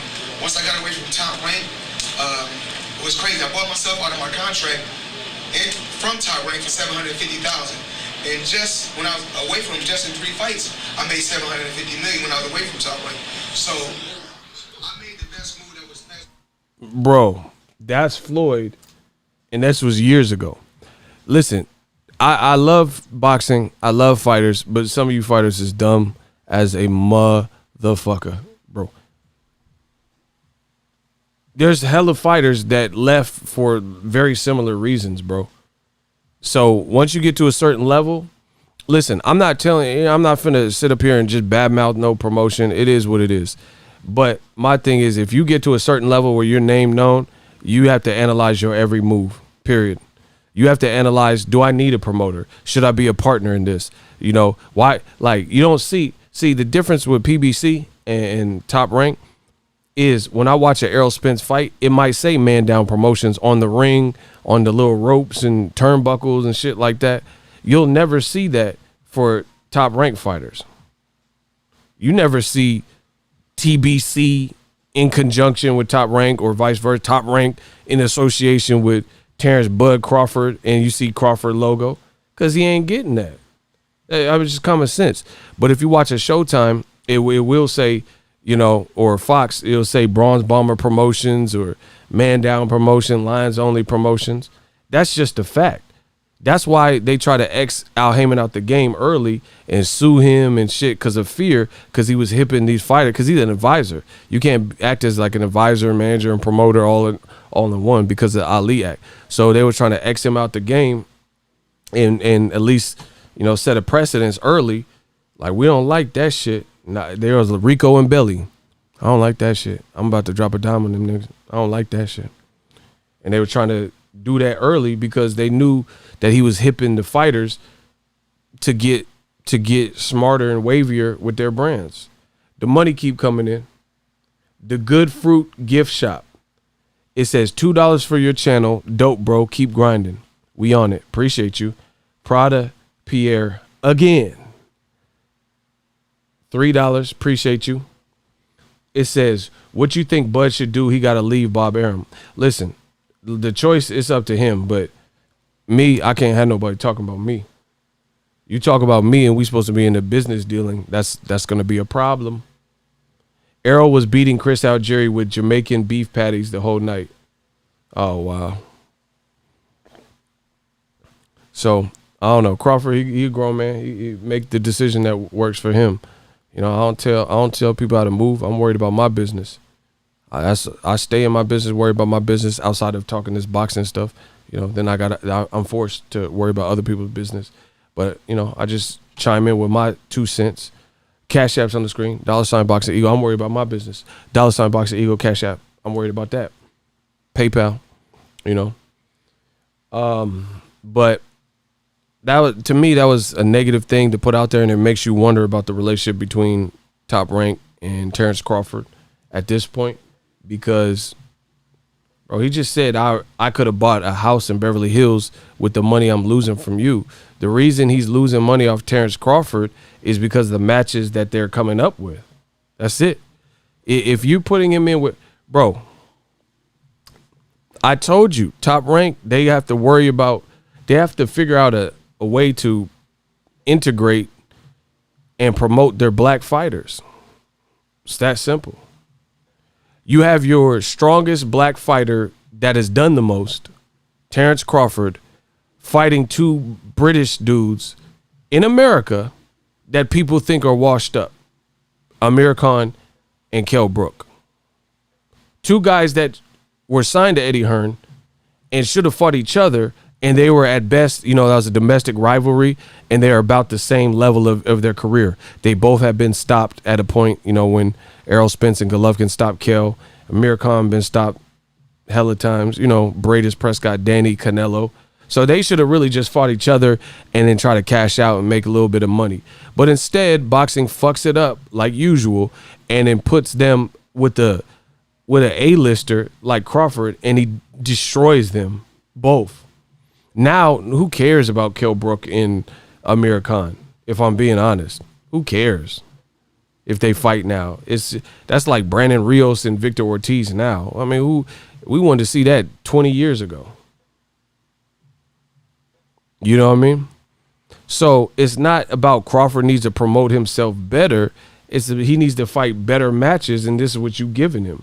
And see, that's just the reality of it. You put him in there with two guys that are British, and people say should retire, and they can't take punches anymore, and people thought they were shop worn or damaged goods. I mean, of course. But does anybody in this room believe that if Terence Crawford fought Adrian Broner, even at this point, that it wouldn't be a big fight? I'm not pitting them against each other. I'm not saying they would fight. I'm just spitballing and saying if Top Rank got a Broner for Terence Crawford, would it be a big fight?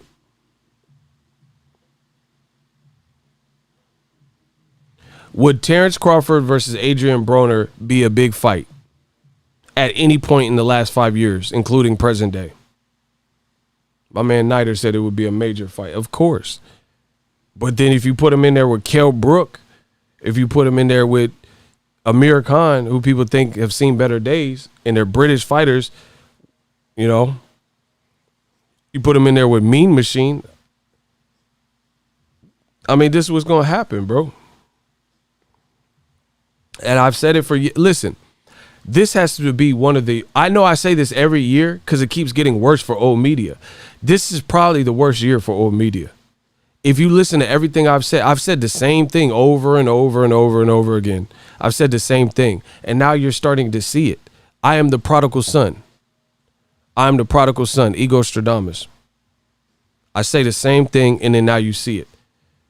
Bro, look at Terence Crawford, an African American, and look at who he's fought at welterweight based on his business with Top Rank.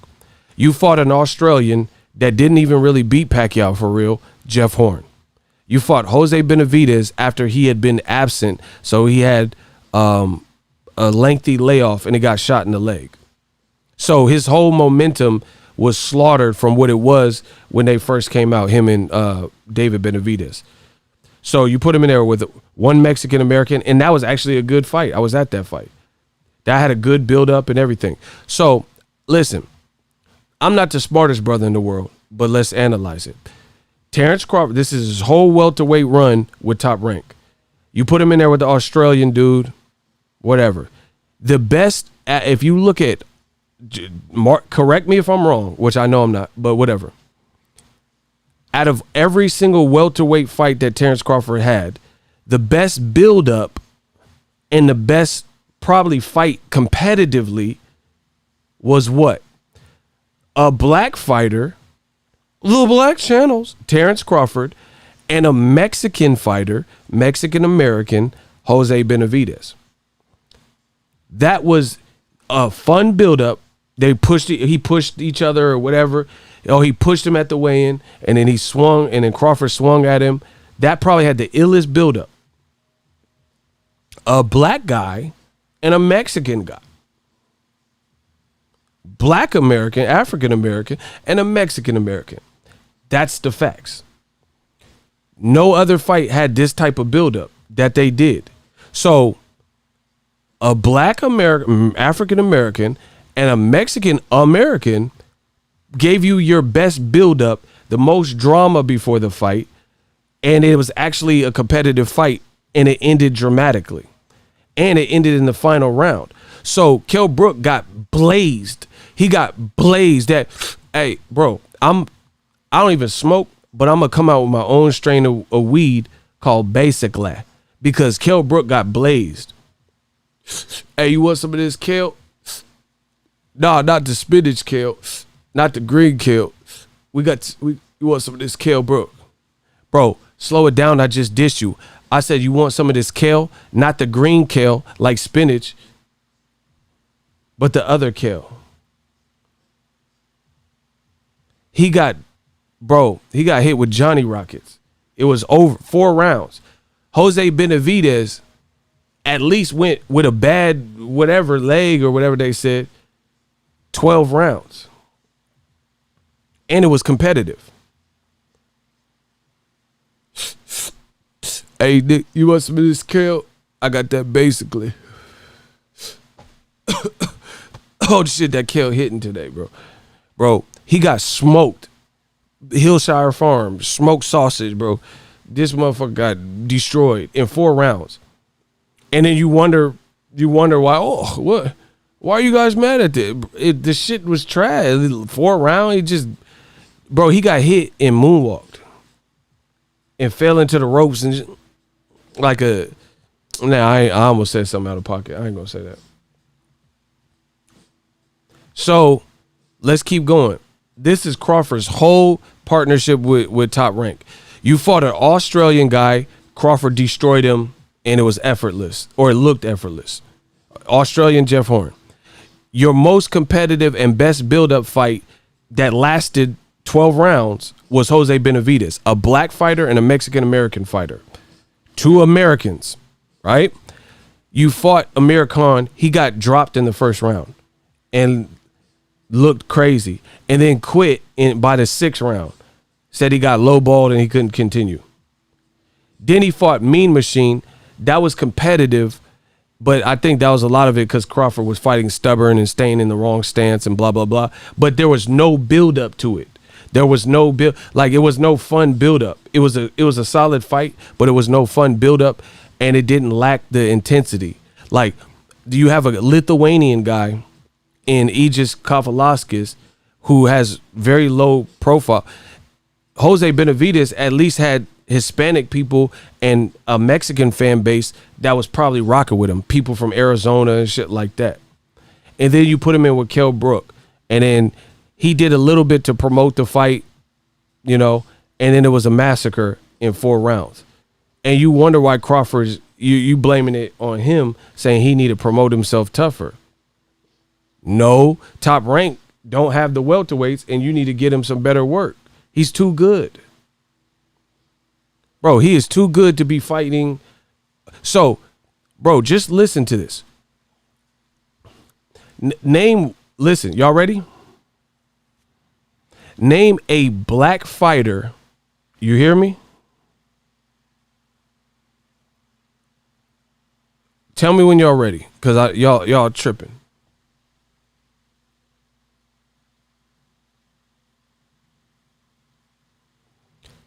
When y'all ready, can I get a hell yeah in the comment section? I'm about to blaze y'all. We about to smoke on this kill.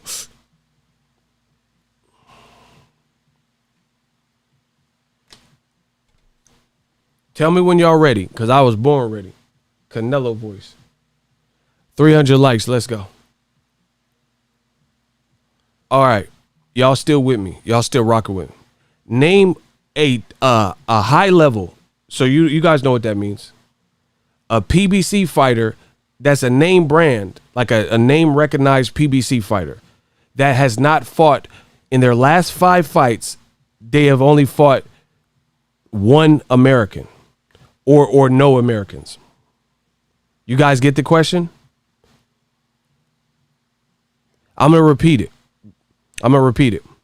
Name a name recognizable, like, guy who's branded with the PBC, and do you look at their last 5 fights and they only fought 1 American or no Americans? My man Nider said I can't name one. I can't name one.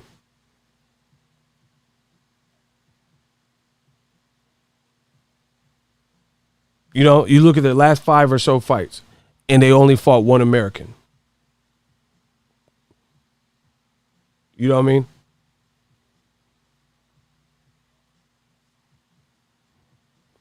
Bro, I told you I predicted this in Tupacalypse. He says Tank. Okay, so who did Tank fight? He just fought Leo Santa Cruz, Mexican-American, so there's already 1. Who did he fight before that? He fought Gamboa, Cuban. Before that, Ricardo Nunes. Before that, Hugo Ruiz. That's where I got to stop you. Hugo Ruiz was a late substitute. It was supposed to be Abner Matis, so you can't even really use that.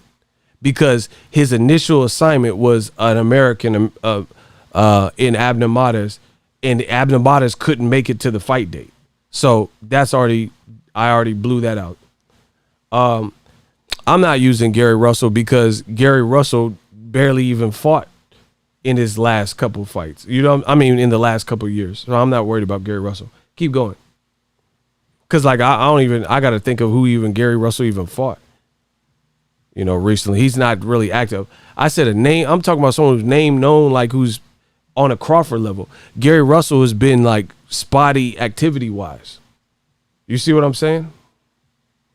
I'm talking about Crawford is not spotty activity where he's fighting one time, in 2 years or something, or once a year or some shit. He's not fighting like that. So I'm talking about someone equivalent to Crawford. Keep going. So look at Jamal Charlo. Jamal Charlo just fought a Ukrainian fighter in Deryevchenko. Before that, who'd he fight? Dennis Hogan. Before that, who'd he fight? Brandon Adams. Before that, who'd he fight?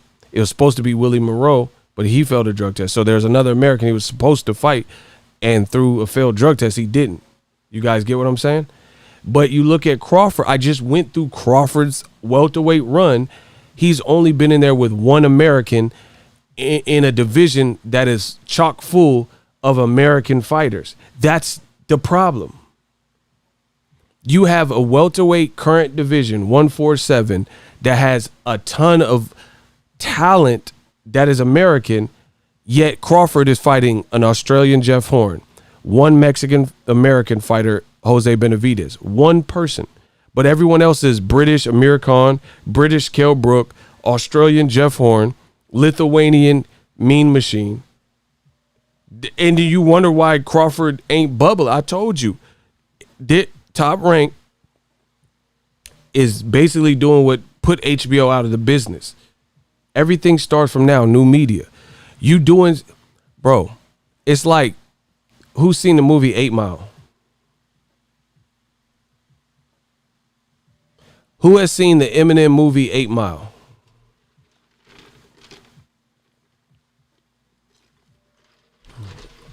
Who has seen 8 Mile? Classic. Shout out to the D. Detroit.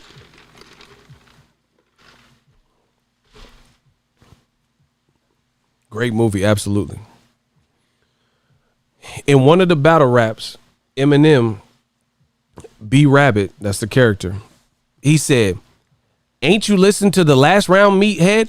Pay attention. You're saying the same shit that he said." Who remembers that? B Rabbit was battling the second dude from the other clique, the Free World, and he says, "Ain't you listened to the last round, meathead? Pay attention. You're saying the same shit that he said." Right? Who remembers that part? "Ain't you listened to the last round, meathead? Pay attention. You're saying the same shit that he said." He said that to Lotto, exactly. The reason I brought that bar up because it's potent to what I'm saying. Top Rank, ain't you listened to the last round, meathead? Pay attention. You're doing the same shit that they did. It's the same type of concept. You're using the same mantra that put HBO boxing out of business. At the precipice is every other fighter but Americans. HBO boxing, they already tried this. And I told you it wasn't going to work. And then that was an Ego Stradamus prediction. That came right. HBO bowed out. Peter Nilsson, who's no longer with them, but at the time, they said, "We out the boxing game. This ain't lucrative for us anymore." And they pieced out. Because HBO was putting Sergey Kovalev, Dmitry Bivol, and nothing but non-American fighters, Usyk and Chusik and Dusik and Alexander Bexiel, like all these dudes, and you selling it to Americans, and some of them, listen, I don't care where you're from. I don't care about that. But what I'm saying is people have to understand your story. They have to know your brand. It don't matter where you're from. Like Gary V, I think I forgot where he's from, but he's from somewhere. Let me look. But the thing is, he's popping in America because people know his brand, right?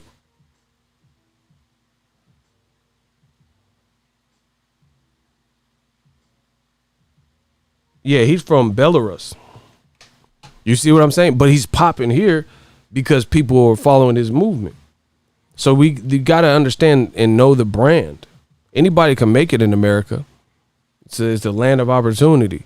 But Bevo, they never really tapped in to and let crowds know the Bevo story or whatever. I still don't know too much about Bevo other than the fights I've watched from him.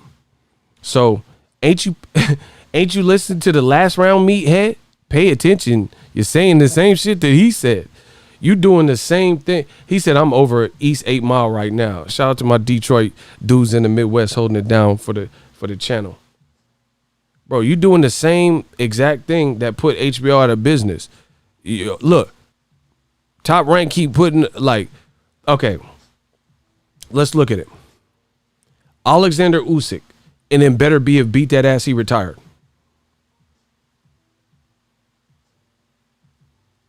Alexander Usyk, he loses one fight to better be if he retires.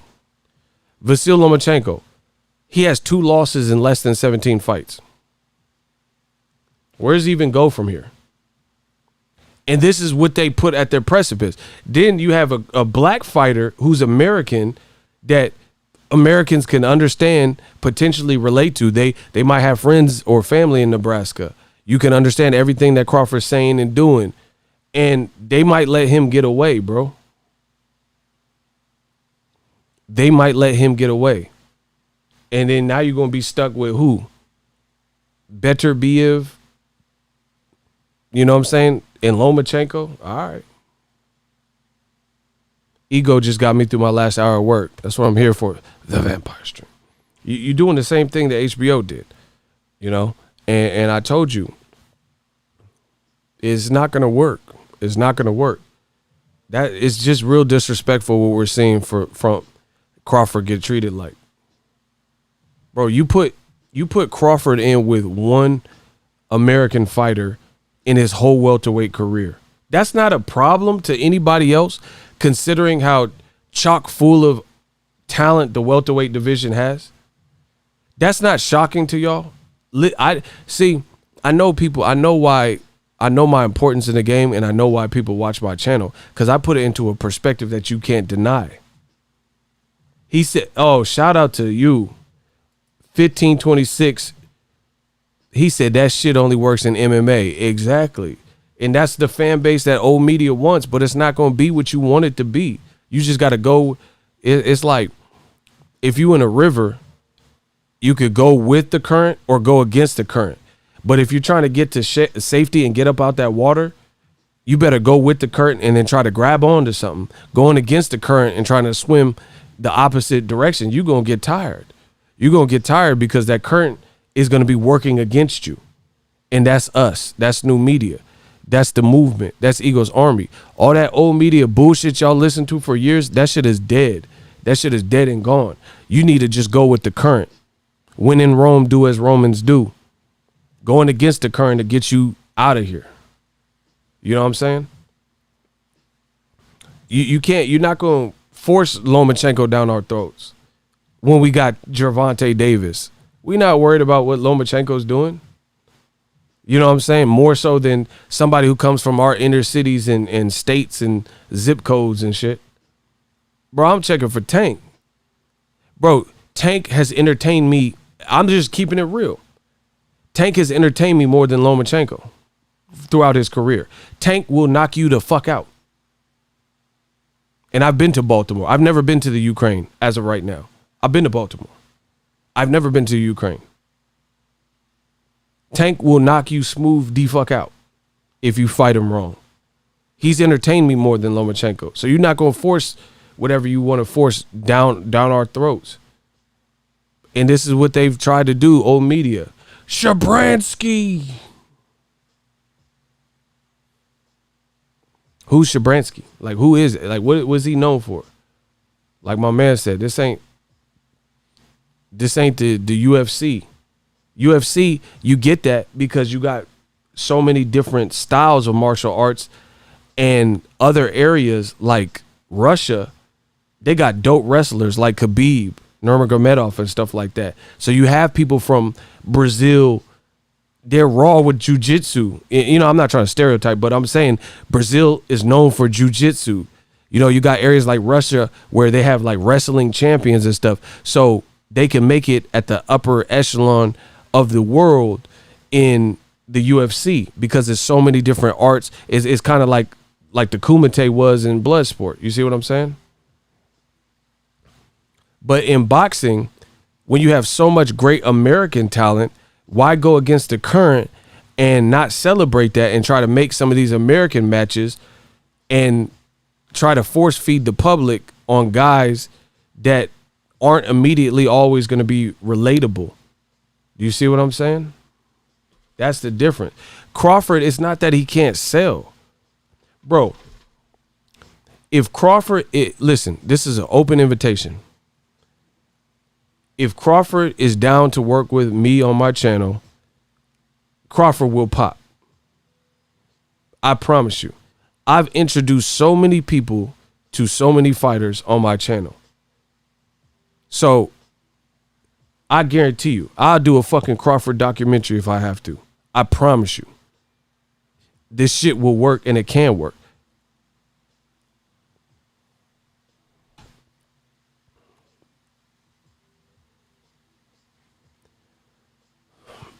So it's not about Crawford can't promote himself. You just not tapping into the right shit. Bay Area business, $5, keep grinding, bro. Absolutely. Bay Area.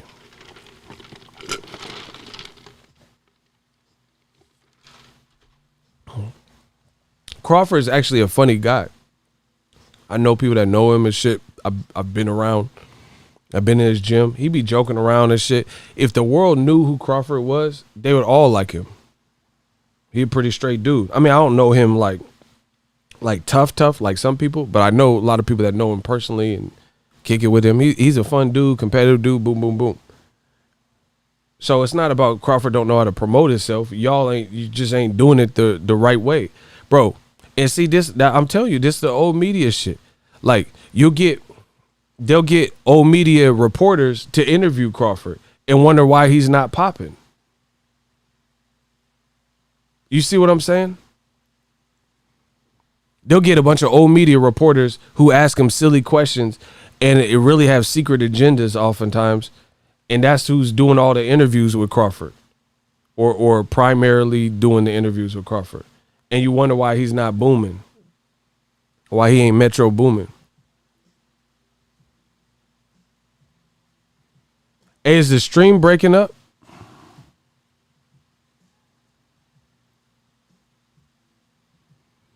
Yo, I need some feedback. Is the stream breaking up?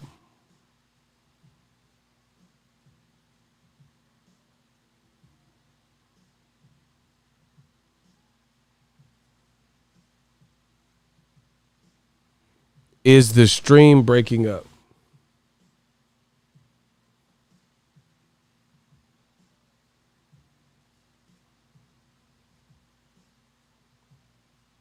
$15.26 share Crawford's grand, bro. The new black media is the mainstream. It's over.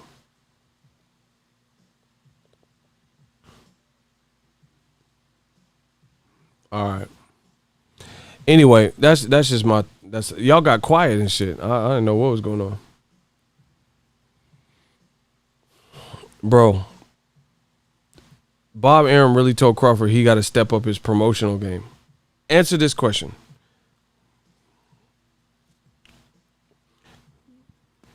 When y'all ready for the question, can I get a hell yeah? I got a question. Y'all. When y'all ready for this question, can I get a hell yeah in the comment section?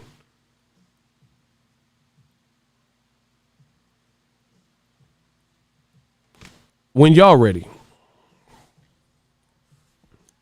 Bay Area business. We back to business.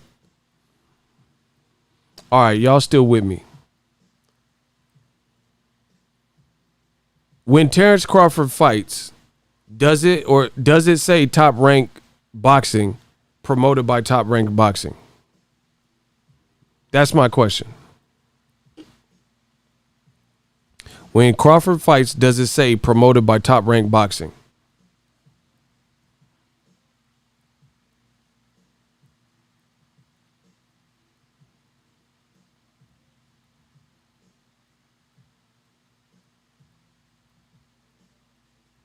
Prada said yes.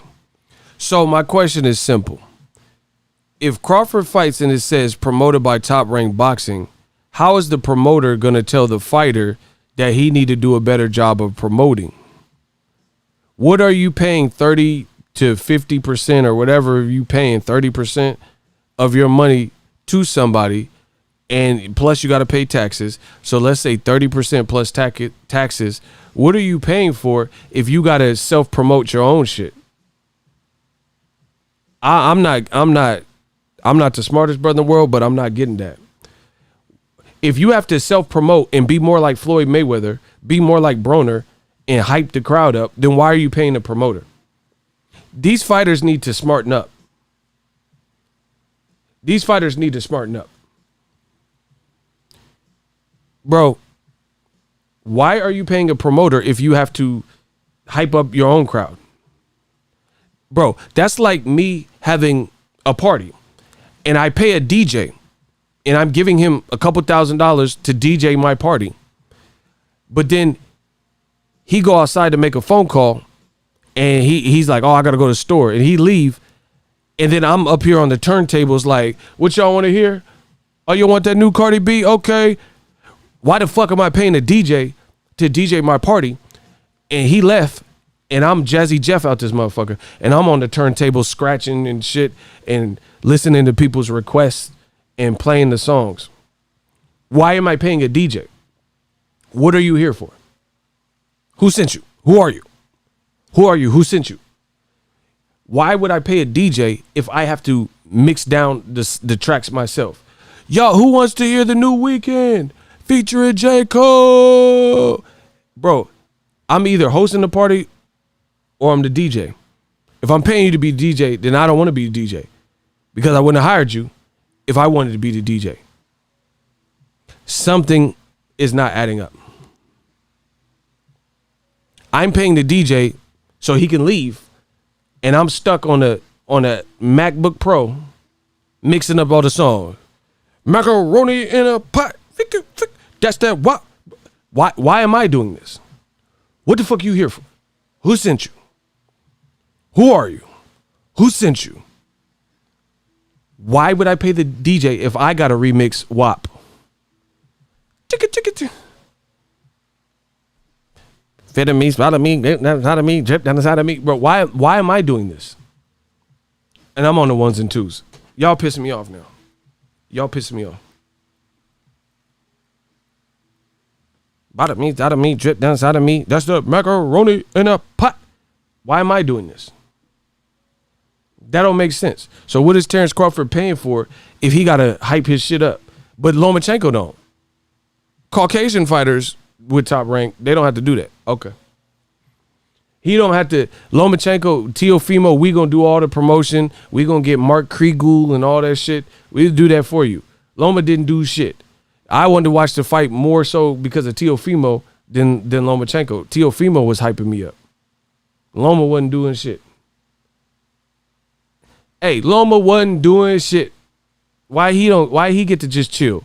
But Crawford got to, I'm down on bended knee. He got to get on bended knee and hustle to promote Mean Machine and a bunch of shit. He got to be like Floyd. Floyd like Floyd because that's him. Loma has a country behind it. Block this motherfucker, bro. So Ukraine is bigger than America now. You fucking imbecile. He said Loma has a country behind him. So you're just acknowledging that there's racists in America, and even though America is bigger than the Ukraine, you're saying that people aren't supporting, a bigger country is not supportive of a black African-American fighter. Thanks for clarifying that. Bro, get these imbeciles out of here.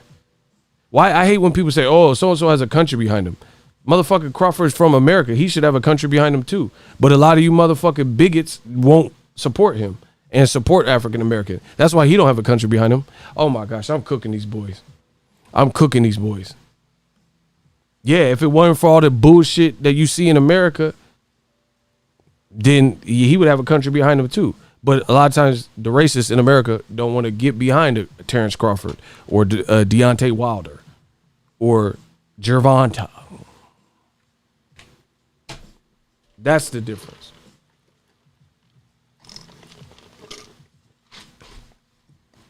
Beyond that, that's cap. Just because he's from another country doesn't mean that country's number one sport is fucking boxing. A lot of these other countries, their primary sport could be soccer. It could be darts or some other shit, horse races. How you know Ukraine, they all just tapped in to watch fucking Lomachenko. I'm not saying nobody from back home does. And what does that have to do with American number? Get these dudes out of here, bro. What does that have to do with Lomachenko's pay-per-view number? Because he got a country behind him. So since Lomachenko has a country behind him in the Ukraine, you're putting the fight in America. Then why he fight over there in Ukraine then? If he does these crazy numbers, and that doesn't have anything to do with his American ESPN numbers if he's not fighting over there in the Ukraine where he's from. So these dudes are desperate, dog.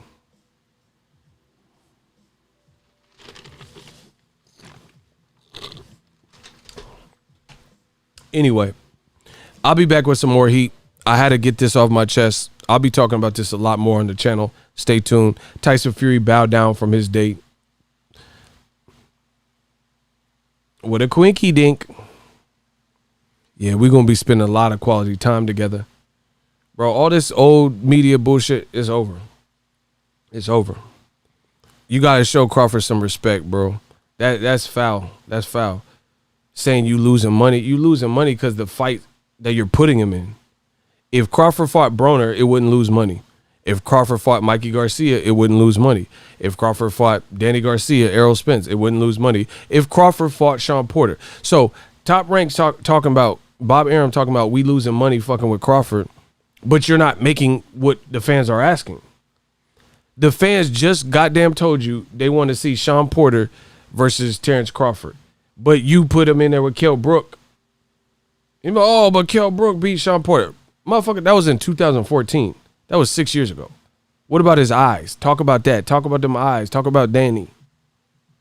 We don't care what he did 6 years ago. We talking about the current, his eyes are finna fall out. 6 years ago, that's great, for your personal record. Talk about what his eyes is hitting for. Talk about he ain't made the weight since 2017. That's what we talking about. Sean Porter recently gave a champion a tough ass fight, and that's Errol Spence. Recently fought you guys, who's a class fighter that Top Rank let go.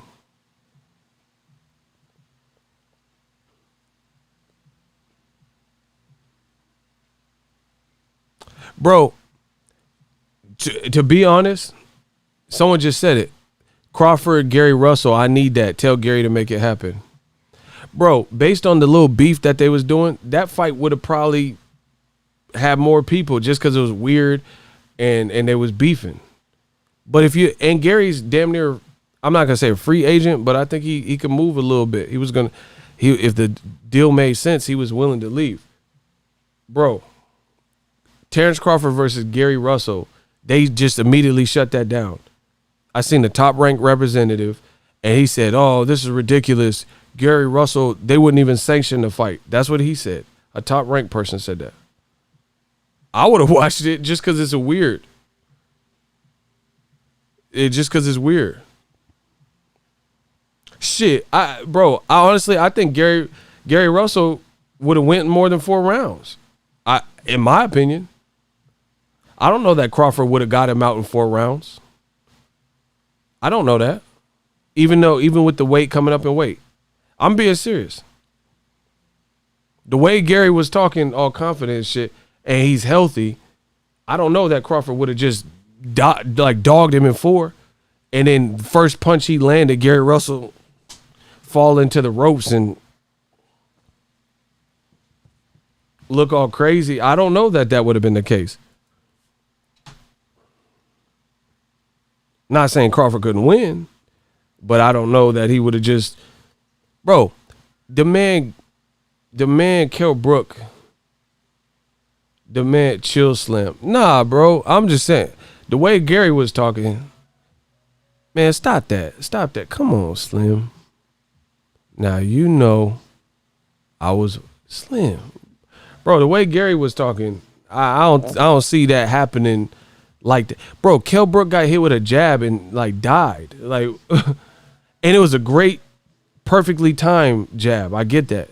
Jabs are hurtful punches too. Or it could be. But he like died. Like there was no more to him. Bro, when Kell Brook tasted that first jab, he was done. The man said, "Pop."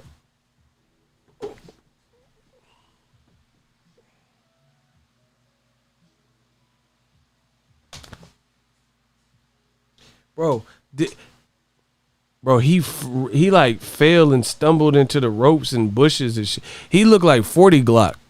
Anybody seen when the Game fought 40 Glock on World Star? Game was like, yeah, I put that on Cedar Block, blood.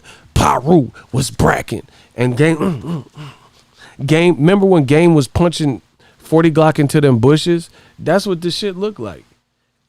40 Glock, man, I tried, man, about 4 or 5 of them jumped me. Why y'all try to help me when the Game jumped me with his crew? Bro, that shit looked like the Game. Yeah, Cedar Block, fresh like, Impala, chrome hydraulics, 808 drum. You don't want none. When beef is on, I'll pop that trunk, pistol grip, pump. If a nigga step on my white Air once, it's red rump. Compton, Dre found me in the slump. He trapped me. 40 Glock. Bro. That's what that shit looked. That shit was weak, bro. I'm just telling you. And I'm not saying it's weak. Crawford did his thing. But I'm talking about 40 Glock. You got Kell Brook looking like 40 Glock. Yeah, Cedar Block blood. See me bracket. Was bracking blood. And 40 Glock was just getting melted into them bushes. That's how Kell Brook fell into the ropes.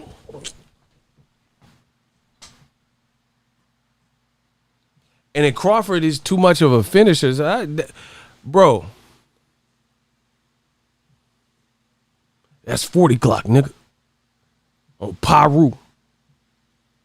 I'm at Sita's house. I'm like, yeah, the fucking Game punching 40 Glock. Man, come on, bro. That was on it. And bro, that shit was weak. They shouldn't have made that fight. If that's what Kell Brook had to offer, that wasn't it. Bro, Jose Benavidez lasted 12 rounds and he wasn't even active or nothing. Kell Brook came looking like the fucking Hulk to get 40 Glocked. Man, I'm busting 40 shot. Hit him like the Game. Y'all know the Game. That's 40 Glock. Man, bro, if that's what he had left, then that, man, what?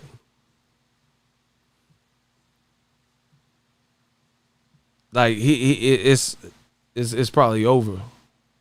It's probably over if that's what remains of Kell Brook. Because, bro, I'm not hating on Crawford and all that stupid shit. The man fought competitively and lasted more rounds with Golovkin at 160. And I do think Crawford has more skill than Golovkin and more styles and attributes to his game. But Kell moved from 47 to 160. And Golovkin is a good offensive fighter with heavy hands. You can't tell me that Crawford hits harder. He's more accurate. He's more skilled. But you can't tell me he's just brute force punching harder than Golovkin at 160 when Golovkin was coming off of 21 knockouts in a row at a higher weight class.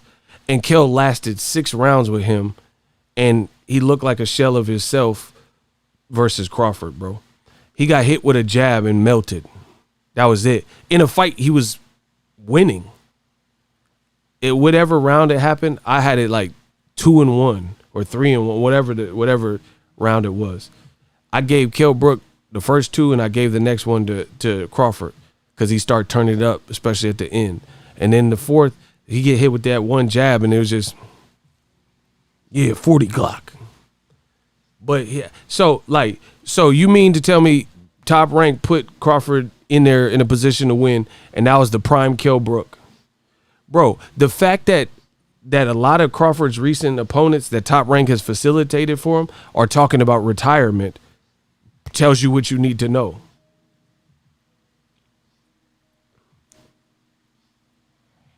That tells you what you need to know. That's where they're at in their careers. Yeah, I had the same score, 2-1 Brook. Facts. That tells you what you need to know. Amir Khan he's kind of semi-retired. I ain't really even seen much from Amir Khan. He fought a featherweight, Billy Dib or some shit, in the Middle East. So he just, I don't know what he doing. Kell Brook talking about retirement, and man, come on. It's like 3 UK fighters retiring and shit. Dave Allen, Kell Brook, and Khan. Come on, bro. So it's not about Crawford needs more promotion. You need to put him in there with people that are compelling. Like, bro, as good as Bud is, let's really, please, all I ask for you is, before you put your opinion, think about it and be realistic. That's all I'm asking for. Is there anybody in this room with 300 people on a vampire stream that believes that Sean Porter would have got stopped with a jab, set up for one jab in the 4th round? Just think about what I asked before leaving your response and be realistic. That's the only 2 things. Think about what I just asked you and be realistic in your response. Is there anyone that believes that Sean Porter would be knocked out in the 4th round set up by a jab? So he's out of there, knocked out by Terence Bud Crawford in 4 rounds. And it all stemmed from a jab that he initially got hurt from. Okay, someone says, hell nah, I don't think so. Hell nah. Nah, no, not at all, no way. Exactly. So no matter what Bob Arum tells us or Top Rank tells us, that wouldn't be the likelihood. It's boxing, so anything can happen, but I don't know many people that, listen, they have bets where you can bet on the round. If you felt so strongly in that, I'd like to see one of y'all bet $1,000 that Sean Porter gets knocked out in the 4th round. Pick that round then. Ain't nobody gonna bet $1,000 like that. If it happens, it happens, and you just got extra money. But I can't think of many people taking that bet unless you had money to waste. Listen, when you pick the rounds, if you pick the underdog, you put 100 down, you get $10,000. So put 1,000 down, you get $100,000. Put $1,000 down that Sean Porter gets knocked out in 4 rounds. Someone said it was a right hook, not a jab. Man, I don't give a fuck what it was. Whatever the fuck it was, you know what the fuck I'm talking about. How about that? Since you want to play semantics. Whatever the fuck punch it was, is Sean Porter getting knocked out? See, they always try to distract y'all from what we talking about. Would Sean Porter get hit with whatever the fuck punch that was in the 4th round and get destroyed?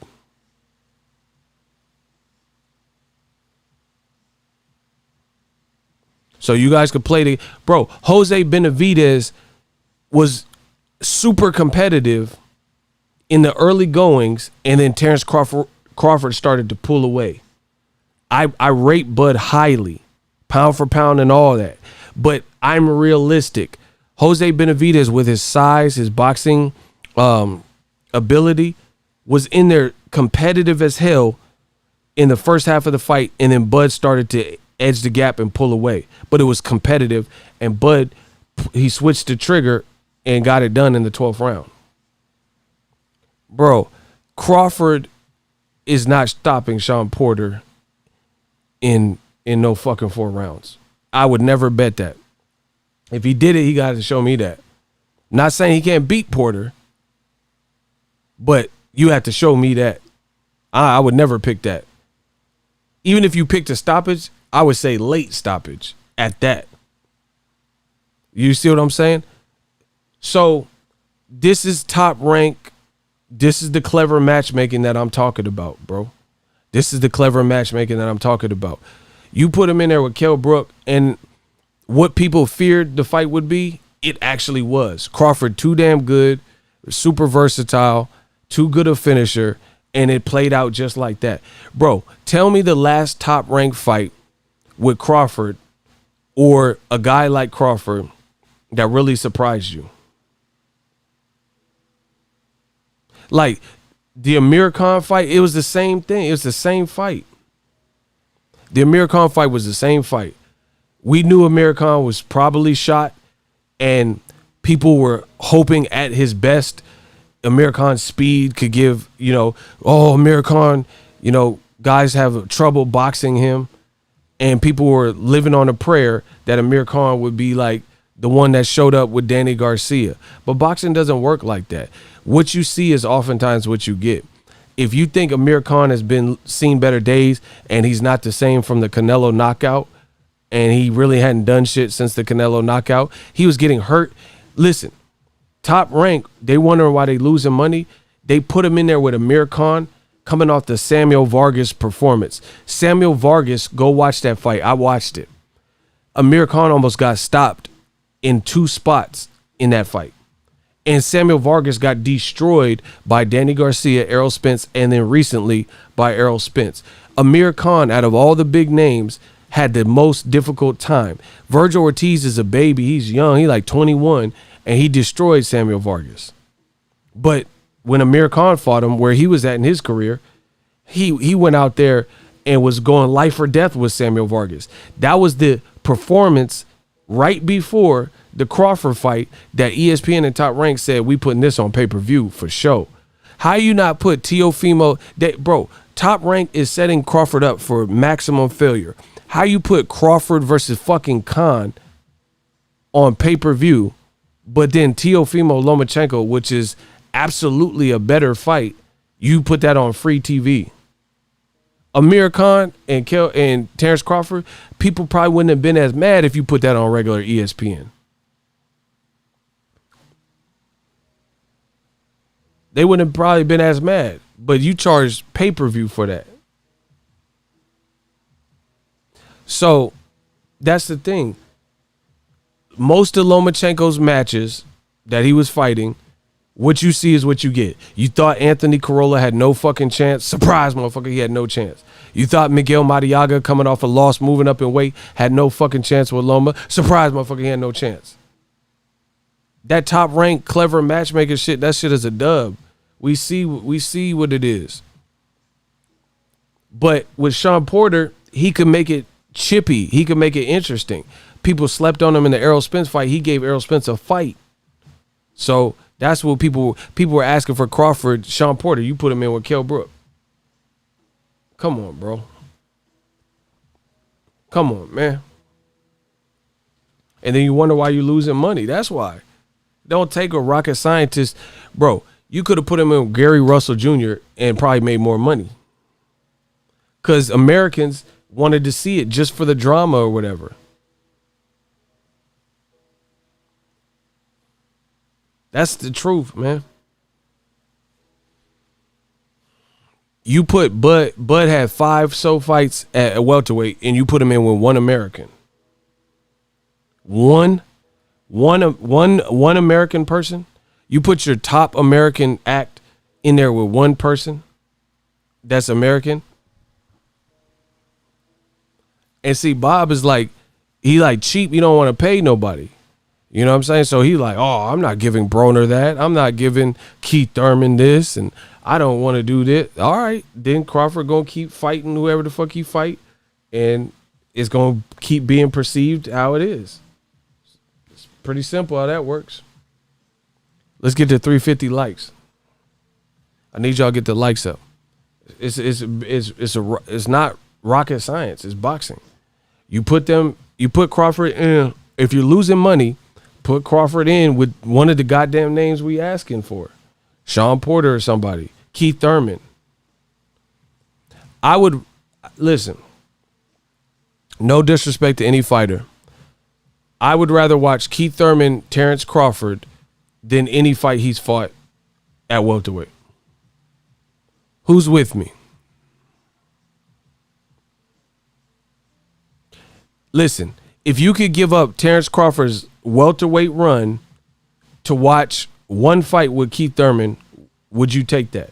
Or is there a fight that was so great that you needed to see that you prefer over the Keith Thurman fight? Let me know in the comment section. We need to get the likes past 350. Bro, all that, everybody he fought at welterweight, I'd rather see Keith Thurman and Crawford. That's way better of a fight to me. Crawford got power.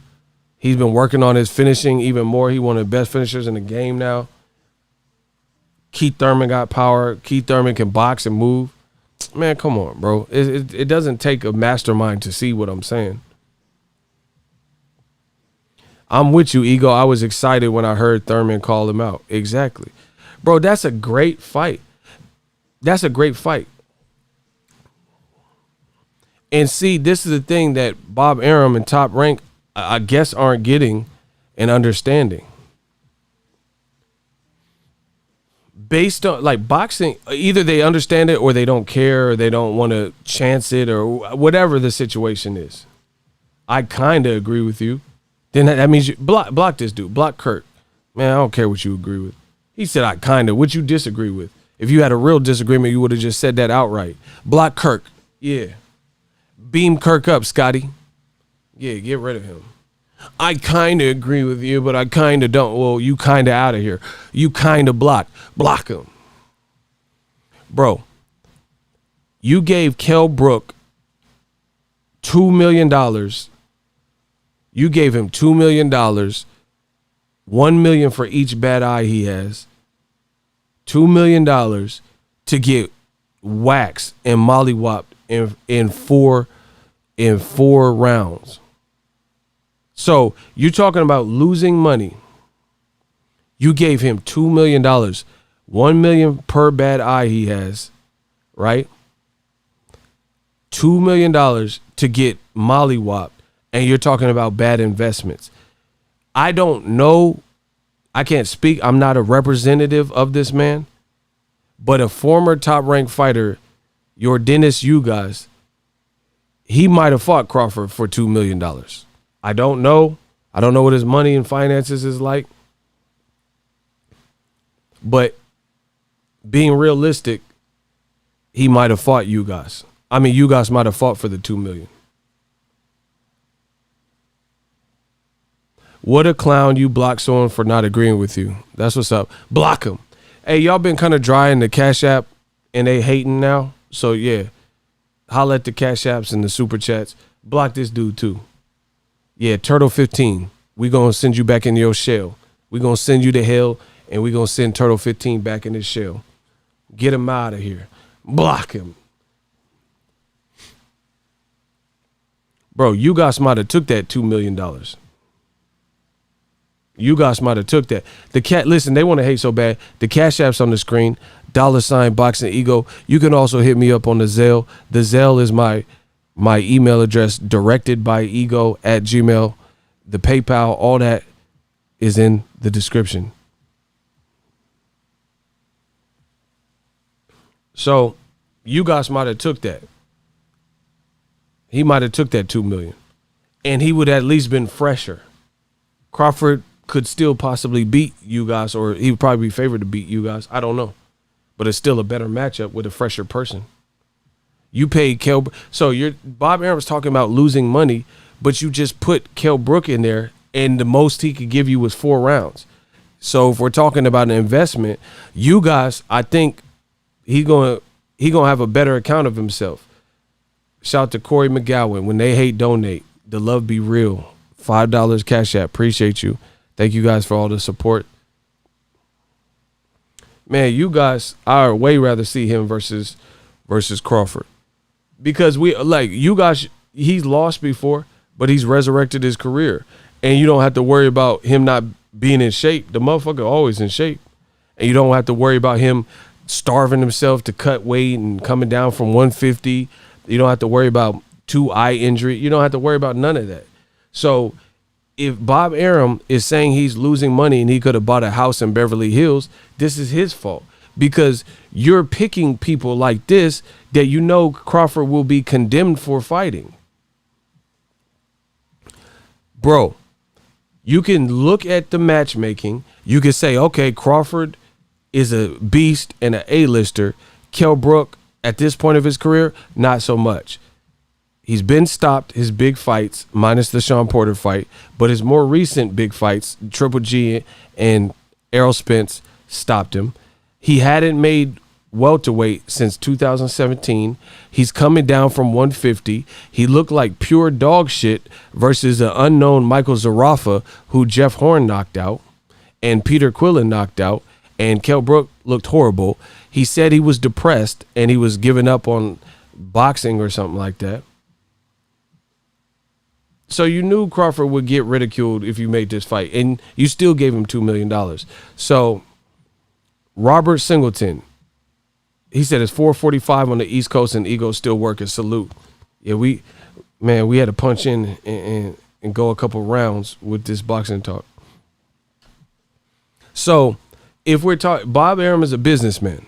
I'm a businessman too.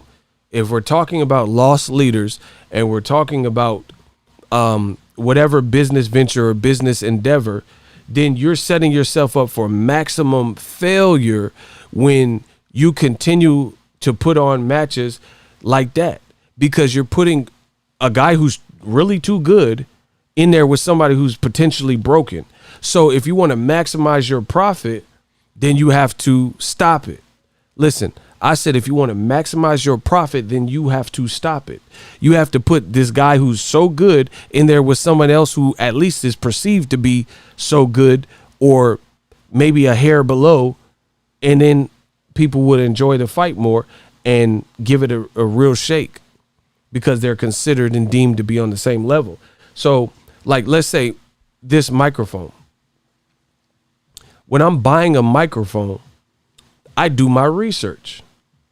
I'm buying a piece of decently expensive equipment for my channel. I have a certain voice. I use it every day, so I need something where the construction is durable. I want a certain like cardioid pattern so it picks up my specific type of voice. I need something, with, like I said, a solid construction. The mounting options have to work for me. Boom, boom, boom, right? AKA, I do my research. I do my research on big purchases. So I'm saying, hey, this mic has this features. This mic has this features. I need a new mic for the channel, and then I compare the features. I read reviews, etc. I said that to say this. Bob Arum, just like me purchasing a mic for my business to see what works the best with my voice, what works in my price constraints and, within the price budget that I have for a mic, I get the best one that works for me. Same thing with these fights. If you're losing money with Crawford fights, it's probably because, not that Crawford's not a beast or a good fighter that people don't want to see. It's because you're putting him in there with the people we don't want to see him fight. And if you're worried about losses, then you could have reasoned this out, you and your team, and determined that Kell Brook, he wasn't going to get that much credit. Like I said before the fight, he wasn't going to get that much credit by beating Errol Spence's leftovers, who hasn't particularly fought at welterweight or looked good in recent memory. So with that being the case, then you should have anticipated this loss, and you still pulled the trigger on this fight, and this is what you gave the world, and this is what you made. So that's the choice, that's what you decided. So it shouldn't be surprising that you lost money. Boom. If I get a mic and I need it to have certain connections, and I don't do my research, or I do my research and it says it don't have the connection that I need, or it's not the right type of mic, and I still buy it, and then I'm stuck with a mic that don't work for my needs, and I just say, oh, no refunds, I lost money. Yeah, of course I lost money. I didn't research, or even when I researched and found out it didn't suit my needs, I still bought the mic. You see what I'm saying? Or whatever the piece of equipment is. Simple mathematics. You put Crawford in there with yet another British fighter and yet another non-American who had all this potential recent baggage around, could he make welterweight safely? Would he be weight drained? Will his 2 eye injuries hold up? What about the fact that Errol Spence stopped him already? and Errol Spence has a greater fight with Danny Garcia? What about the fact that Golovkin stopped him? And then when the fight plays out exactly how people thought and feared and said, okay, Kel got blasted out of there, I'm not happy with this, then it shouldn't be a surprise. This was the gamble, and it was an easy gamble to see. In boxing, if a fighter been looking like shit, there's a chance that he can, like, you know, turn back the clock. But that don't. Why would you bet like that? Why would you bank on Kell Brook being a greater fighter at welterweight and challenging Crawford, and he ain't fought at welterweight since 2017? I think it's time for Spence versus Crawford. I disagree. Fuck that fight. And I'm going to explain why. Listen, I'm the realest out, so I'm telling you what it is. Fuck that fight. Listen, too many people in boxing right now, there's too much clout chasing going on. The processes are totally broken. Totally broken. Crawford re-signed to Top Rank, and look how he's being treated as we speak. Oh, I could have bought a house in Beverly Hills for the amount I'm losing over you. He should not be rewarded with the Errol Spence fight unless he goes to PBC. Because all of what you're experiencing right now, people predicted on my very own channel. You should not be rewarded because someone else made great decisions and great investments and had a great structure and team, and because it's the right thing to do for boxing, you get to bypass the bad decisions that you have made and just you get a free range ticket. No. Errol Spence is the A side. Errol Spence is the guy who's branded himself wise. Errol Spence is the guy who has sold out arenas. Crawford is the one that stayed with a promoter that is now saying, I could have bought a house in Malibu or wherever, Beverly Hills, with this guy's losses. So Crawford shouldn't be rewarded. He shouldn't be rewarded at all. If you make your bed, you got to lie in it. Crawford needs to make a decision on what he wants to do with his career. Buy yourself out of your career, your contract. Go to PBC or stay. The choice is yours. But Crawford is almost teetering on the fence. He's getting paid, overpaid, you know, and Bob Arum's complaining about it. You're getting paid an exuberant amount for not heavy lifting. So if you're cool with that at age 33, my man just said, then keep doing that. Get 3, 4 million, 5 million, whatever they're giving you to knock out Kell Brooks and Mean Machines. But we cannot fault, listen, we cannot fault Errol Spence Jr. and or say he's ducking when he's branding himself and his team are putting themselves in the best position to win and be that welterweight dude. So listen, I'm just telling you what it is. I love Crawford. I love Errol Spence. If they fight, God bless them both. But I'm not here to beat around the bush, and I'm not going to falsify nothing. Crawford has made, he got to be about his business. If you like getting $4 million, but fans are disappointed with your events, they got the audio cutting in and out on ESPN. They don't promote it like they're promoting Tyson Fury, right? They don't promote you like they're promoting Lomachenko. If you're good with that, then stay with the situation. Keep doing it. I don't tell people what to do. If that works for you, then great. But I'm not going to sit up here and say Errol Spence is ducking. I'm not going to say Crawford is ducking. But all I know is if Crawford stays in a situation with all this information that has come out and doesn't make the business decision, then I'm definitely not saying Errol's ducking, because you have a choice. You didn't have to sign an extension. You could buy yourself out of your contract. Take a risk. Take a risk. Floyd did it. Floyd said for $750, he didn't know what, bro, that's a lot of money if you ain't, you know, made what he's made now. Block one. You wasting my time.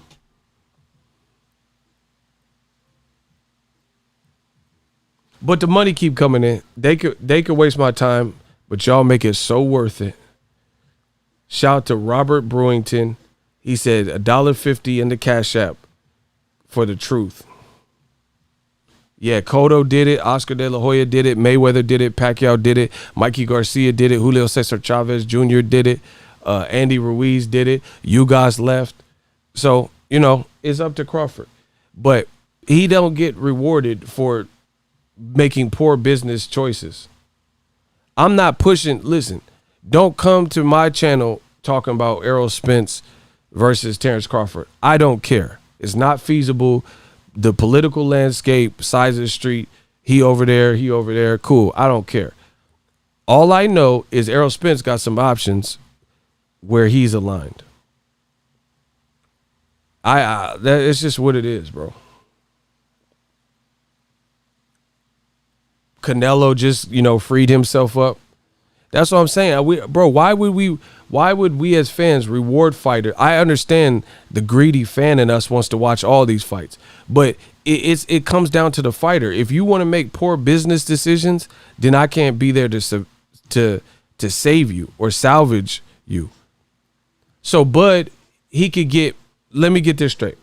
So Top Rank can put Bud Crawford in there with one American in his whole welterweight career, one American fighter. And there was a guy coming off a long layoff and a leg injury, Jose Benavidez, who actually gave Crawford probably his toughest welterweight test. He even said that. He went 12 rounds with you. And the first fight was competitive. First part was competitive. Right? And I was at that fight. So he fought one American in his whole welterweight career. And then now he just gets to shoot up to the Errol Spence level, who's doing a wonderful job, him and his team with his brand. So he's selling out 50,000 at AT&T. He's doing 50,000 at AT&T with Mikey. He's doing 17,000 at Staples with Sean Porter in a unification. He's doing 15.5 with Ocampo at the Frisco at the Star. He fought Lamont Peterson. He beat the fuck out of Kell Brook and stopped him in his backyard. But Terence Crawford, because it's a great fight, he can make all the wrong moves or sign an extension without looking to see what else is out there. And he gets to elevate beyond all that, he gets to make amends and just go straight to Errol. I'm not promoting that, bro. I don't care if it's a money fight. Bro, it ain't no fucking money fight. Listen. Oh my gosh. I hate to break this to you. Errol Spence versus Terence Crawford is not a money fight at all. That's not a money fight. You cannot have poor branding and poor promotion for several consecutive fights. And because you team up with someone who has a good name, and then the two lock horns, and then now all of a sudden it's a mega fight and a money fight. That is not a money fight. Errol Spence can fight Manny Pacquiao, and that's a bigger fight. Truth hurts, that's a bigger fight, bro. If Errol Spence fights Manny Pacquiao, it will do better numbers. I'm saying if they fought in, let's say in May. Let's say they fought in May. This May, if Pacquiao and Errol fought, presuming he wins with Danny, that is a bigger fight than Terence Crawford and Errol Spence. Y'all getting bamboozled. Y'all listen to whoever the fuck you listen to me. I'm the truth. I'm the boxing god. That is not a money fight. He hasn't even been branded. So it's a money fight. There's a money fight in Crawford's branding, and his promoters telling him he needs to do more to promote the fight. How the fuck is it a mega fight and a money fight, and his own promoters telling him I'm losing money off your fight? Y'all sound stupid as fuck. Oh my gosh, bro, y'all sound stupid as fuck. How is it a money fight if his own promoter says you got to do a better job promoting? I could have bought a house in Beverly Hills with the amount of money I'm losing off your fucking last 3 fights. So how is this Errol Spence mythical fight a money fight, and his own promoter is saying he ain't even promoting good?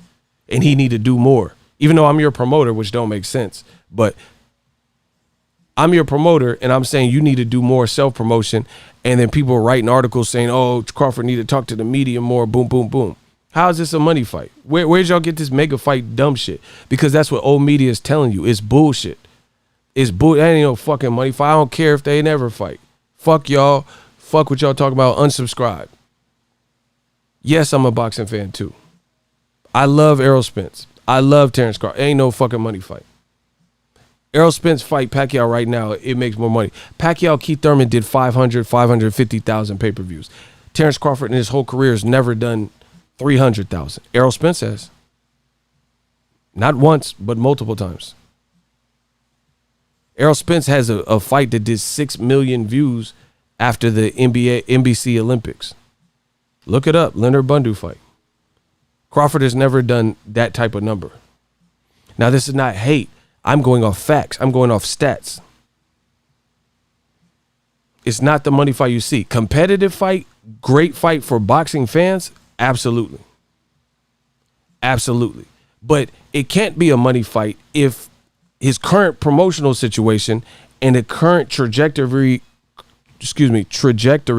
of his career has not inclined like a true big money fight would be Pacquiao and Mayweather, because in his own right, Pacquiao was a beast.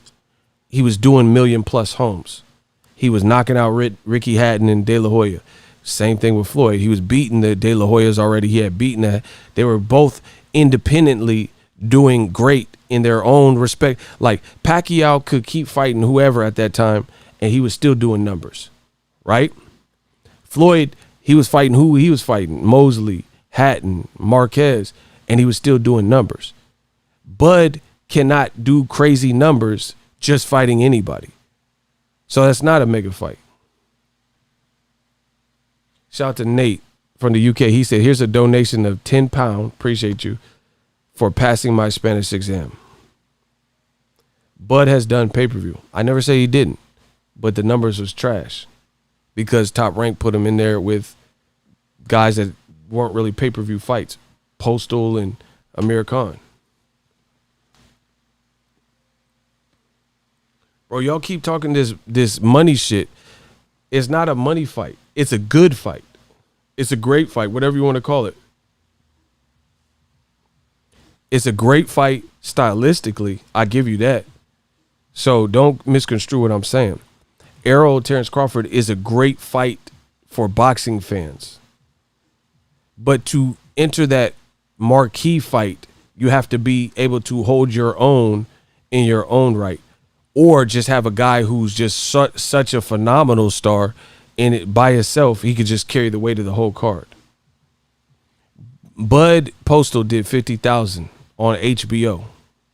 Non-pandemic.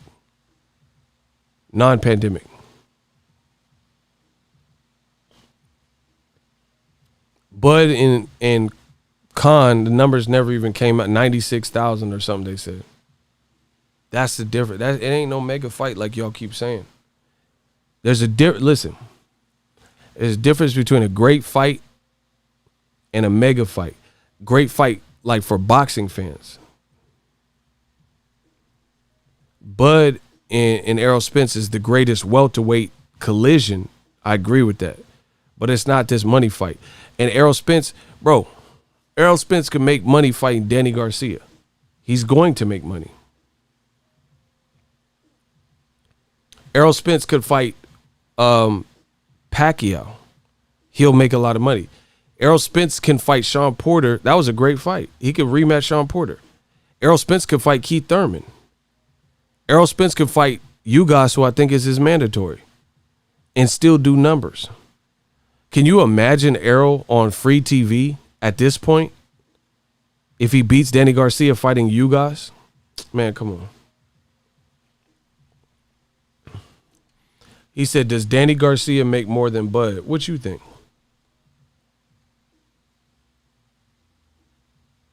I need the fans. What you think? Jerome King, $5.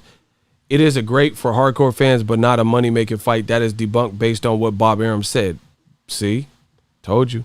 Crawford is not making him money. That's what I'm saying. So why do people keep saying it's a money fight? Your own promoter is saying you're not promoting good enough. It's, bro, I'm telling you, it's bullshit. And it's all clout chasing. It's clout chasing. The game is getting lazy, and people are trying to build their fighters and build their brands off the backs of somebody else's name. That's the laziest thing.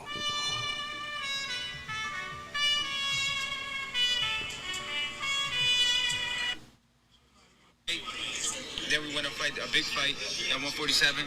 Then we consider moving out to 154. Is there anybody in the 154 pound division? Not really right now. You know, because I'm still at 147. I'm not really worried about these guys. There's a lot of talent up there for sure. So I gotta keep fighting at 147, build my way up to 154. Like I said, I think I have two or three more fights at 147, and then we're gonna go to 154. What was Jarrett Hurd size 154? What was that? A Jarrett Hurd size 154? Well, like when I move up? Yeah, like no, we gotta fight somebody a little smaller than that. But definitely we fight anybody. But for sure, man. You wanna capture another title at 147? Danny Garcia, listen.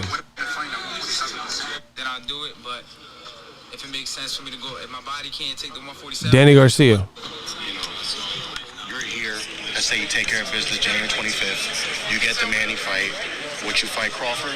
I fight anybody. Like I said before, I'm in this sport to fight the best and make money. Right. At the end of the day, I'm in this sport to fight the best and make money. This is what I do. Like, I already fought him for free in the amateurs. So, show me the money. If you pound for pound, show me the money. Let's get this popping. But so you don't heard that across the street stuff that, you know, he's with Top Rank and you with PBC. If the fight makes enough money, if the fight makes enough sense, it's just like Manny Pacquiao and Mayweather. They was once Top Rank, one was Premier Boxing. You feel me? And they made it happen because why? It makes sense. A lot of money. Listen. But if it don't make, to split it against two fighters, it probably won't make a lot of sense unless it's generating a lot of money. And I know I'm gonna bring my money. I know I'm gonna generate my money from my side. So it's all about, at the end of the day, that's more than just fighters. I mean, I could sit up here and say anything to you, but that's big. That's more than boxing. That's politics. Yeah, that's politics. That's something I can't control. Any fighter come up here and say whatever, blah, blah, blah. Tim Bradley could say, come cross the pond and all this dumb shit. Bro, you know the game. No. You know the game. You never fought nobody outside of Top Rank, so obviously it wasn't enough money for you to cross over either. No, it was rumored that there was lowball offers sent to you opposed to giving you what Listen Amir right now. What was Amir Khan offered? What did he get? They said anyone 5 to 7 while you were rooming to get 3. Bro, how you get 5 to 7 million and I already beat him in his prime? True that. And I heard somebody told me they offered like 3 million, bro. I made 3 million to fight Ross Salka. Yeah. Bro, Danny was cooking. That boy Danny Garcia was cooking. Bro, he said if it makes sense, then let's make it pop. But if two fighters got to split with networks and stuff like that, and it ain't generating that much money, then what we talking about? So the man Danny Garcia, you just heard, that's an old interview, by the way. And he was dropping the science and he was dropping facts. Danny Garcia said, how much did Khan get to fight Terence Crawford? They said he got 5 to 7 million. He said, how they gonna offer me 3 to 4 million, and I already beat Amir Khan by stoppage when he was in his prime, which is what I said on my channel. See, that's how you know fighters and people be listening, because my DNA is all through boxing. Top Rank is talking about Crawford is losing them money and they could have bought a house. Bob Arum is saying he could have bought a house. Why the fuck did you pay Amir Khan and his chin $5 to $7 million, which was reported? Why would you pay him $5 to $7 million, but then offer Danny Garcia and Broner $3 million? That's Danny fucking Garcia we talking about. He's been branded. His resume is stellar. He fought Nate Campbell, Zab Judah, Eric Morales, legend, Eric Morales, part 2. He fought Lucas Matisse in his prime and blackened his eye. He fought Keith Thurman, Sean Porter. Why are you going to offer Danny Garcia $3 million, but give Amir Khan, who Danny knocked out, $5 to $7 million because it was a pay-per-view? And you think these are moves, and you wonder why you're losing money with Bud, bro? And then listen, how does Amir Khan get $5 to $7 million, but Keith Thurman allegedly wanted $10 million? This is what Top Rank put out there. Allegedly, Keith Thurman wanted $10 million to fight Bud, and they laughed him out the office. They laughed him off the Zoom call or whatever they was on. So let me get this straight. Amir Khan, his fight before Terence Crawford was Samuel fucking Vargas, and he almost got stopped in 2 rounds in that fight. I think it was round 1 or 2 and round 11 or something like that. Go watch the fight. He almost got stopped. People say he has a glass chin and all this shit. How are you going to give him a pay-per-view with Crawford, pay him $5 to $7 million, but then offer Danny or Broner to fight Pacquiao $3 million at the time? Offered Danny Garcia $4 million, and Danny beat Amir Khan in his prime, and Khan has since lost to other guys like Canelo by brutal knockout, and you still gave him, after the Canelo knockout, $5 to $7 million, but then you try to give Danny $3 million. And Danny just schooled y'all. I don't think y'all caught it. Danny said, how they gonna offer me $3 million? It gotta make sense. I made that money fighting Rod Salka. That's what he said. He said I made $3 million fighting Rod Salka. Fuck is they talking about? Listen, y'all missed it. And I heard it. What somebody told me he offered like $3 million. Brought me $3 million to fight Rod Salka. You said $3 million? Yeah. I heard it. What somebody told me. What was it? Obviously, it wasn't enough money for you to cross over either.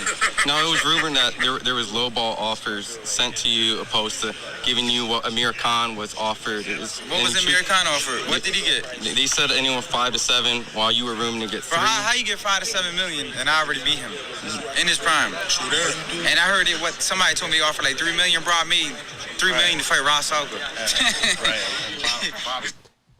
Bro, this man Danny laughed at Bob Arum's offer.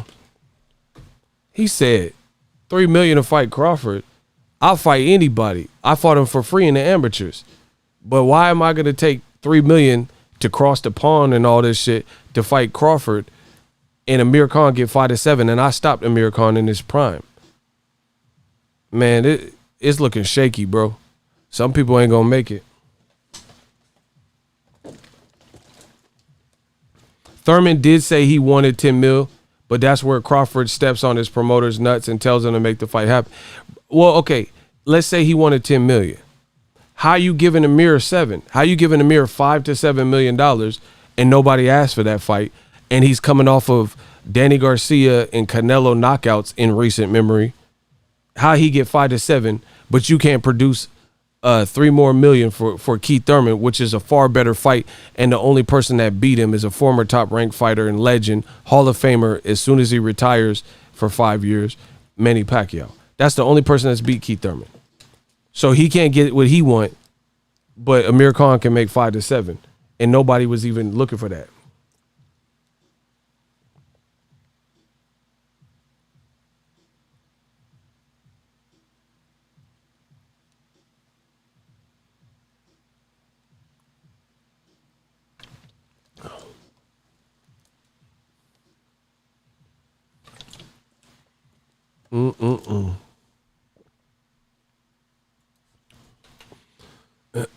Anyway, that's my time. I'm about to rest my voice, drink some of this tea, holla at the kid. I'll be back with some more heat Monday. Let's go. Appreciate y'all for rocking with me. It's looking funny. That money looking funny in the light, bro. Smash the like button. We working. The Vampire Stream. Peace out, y'all.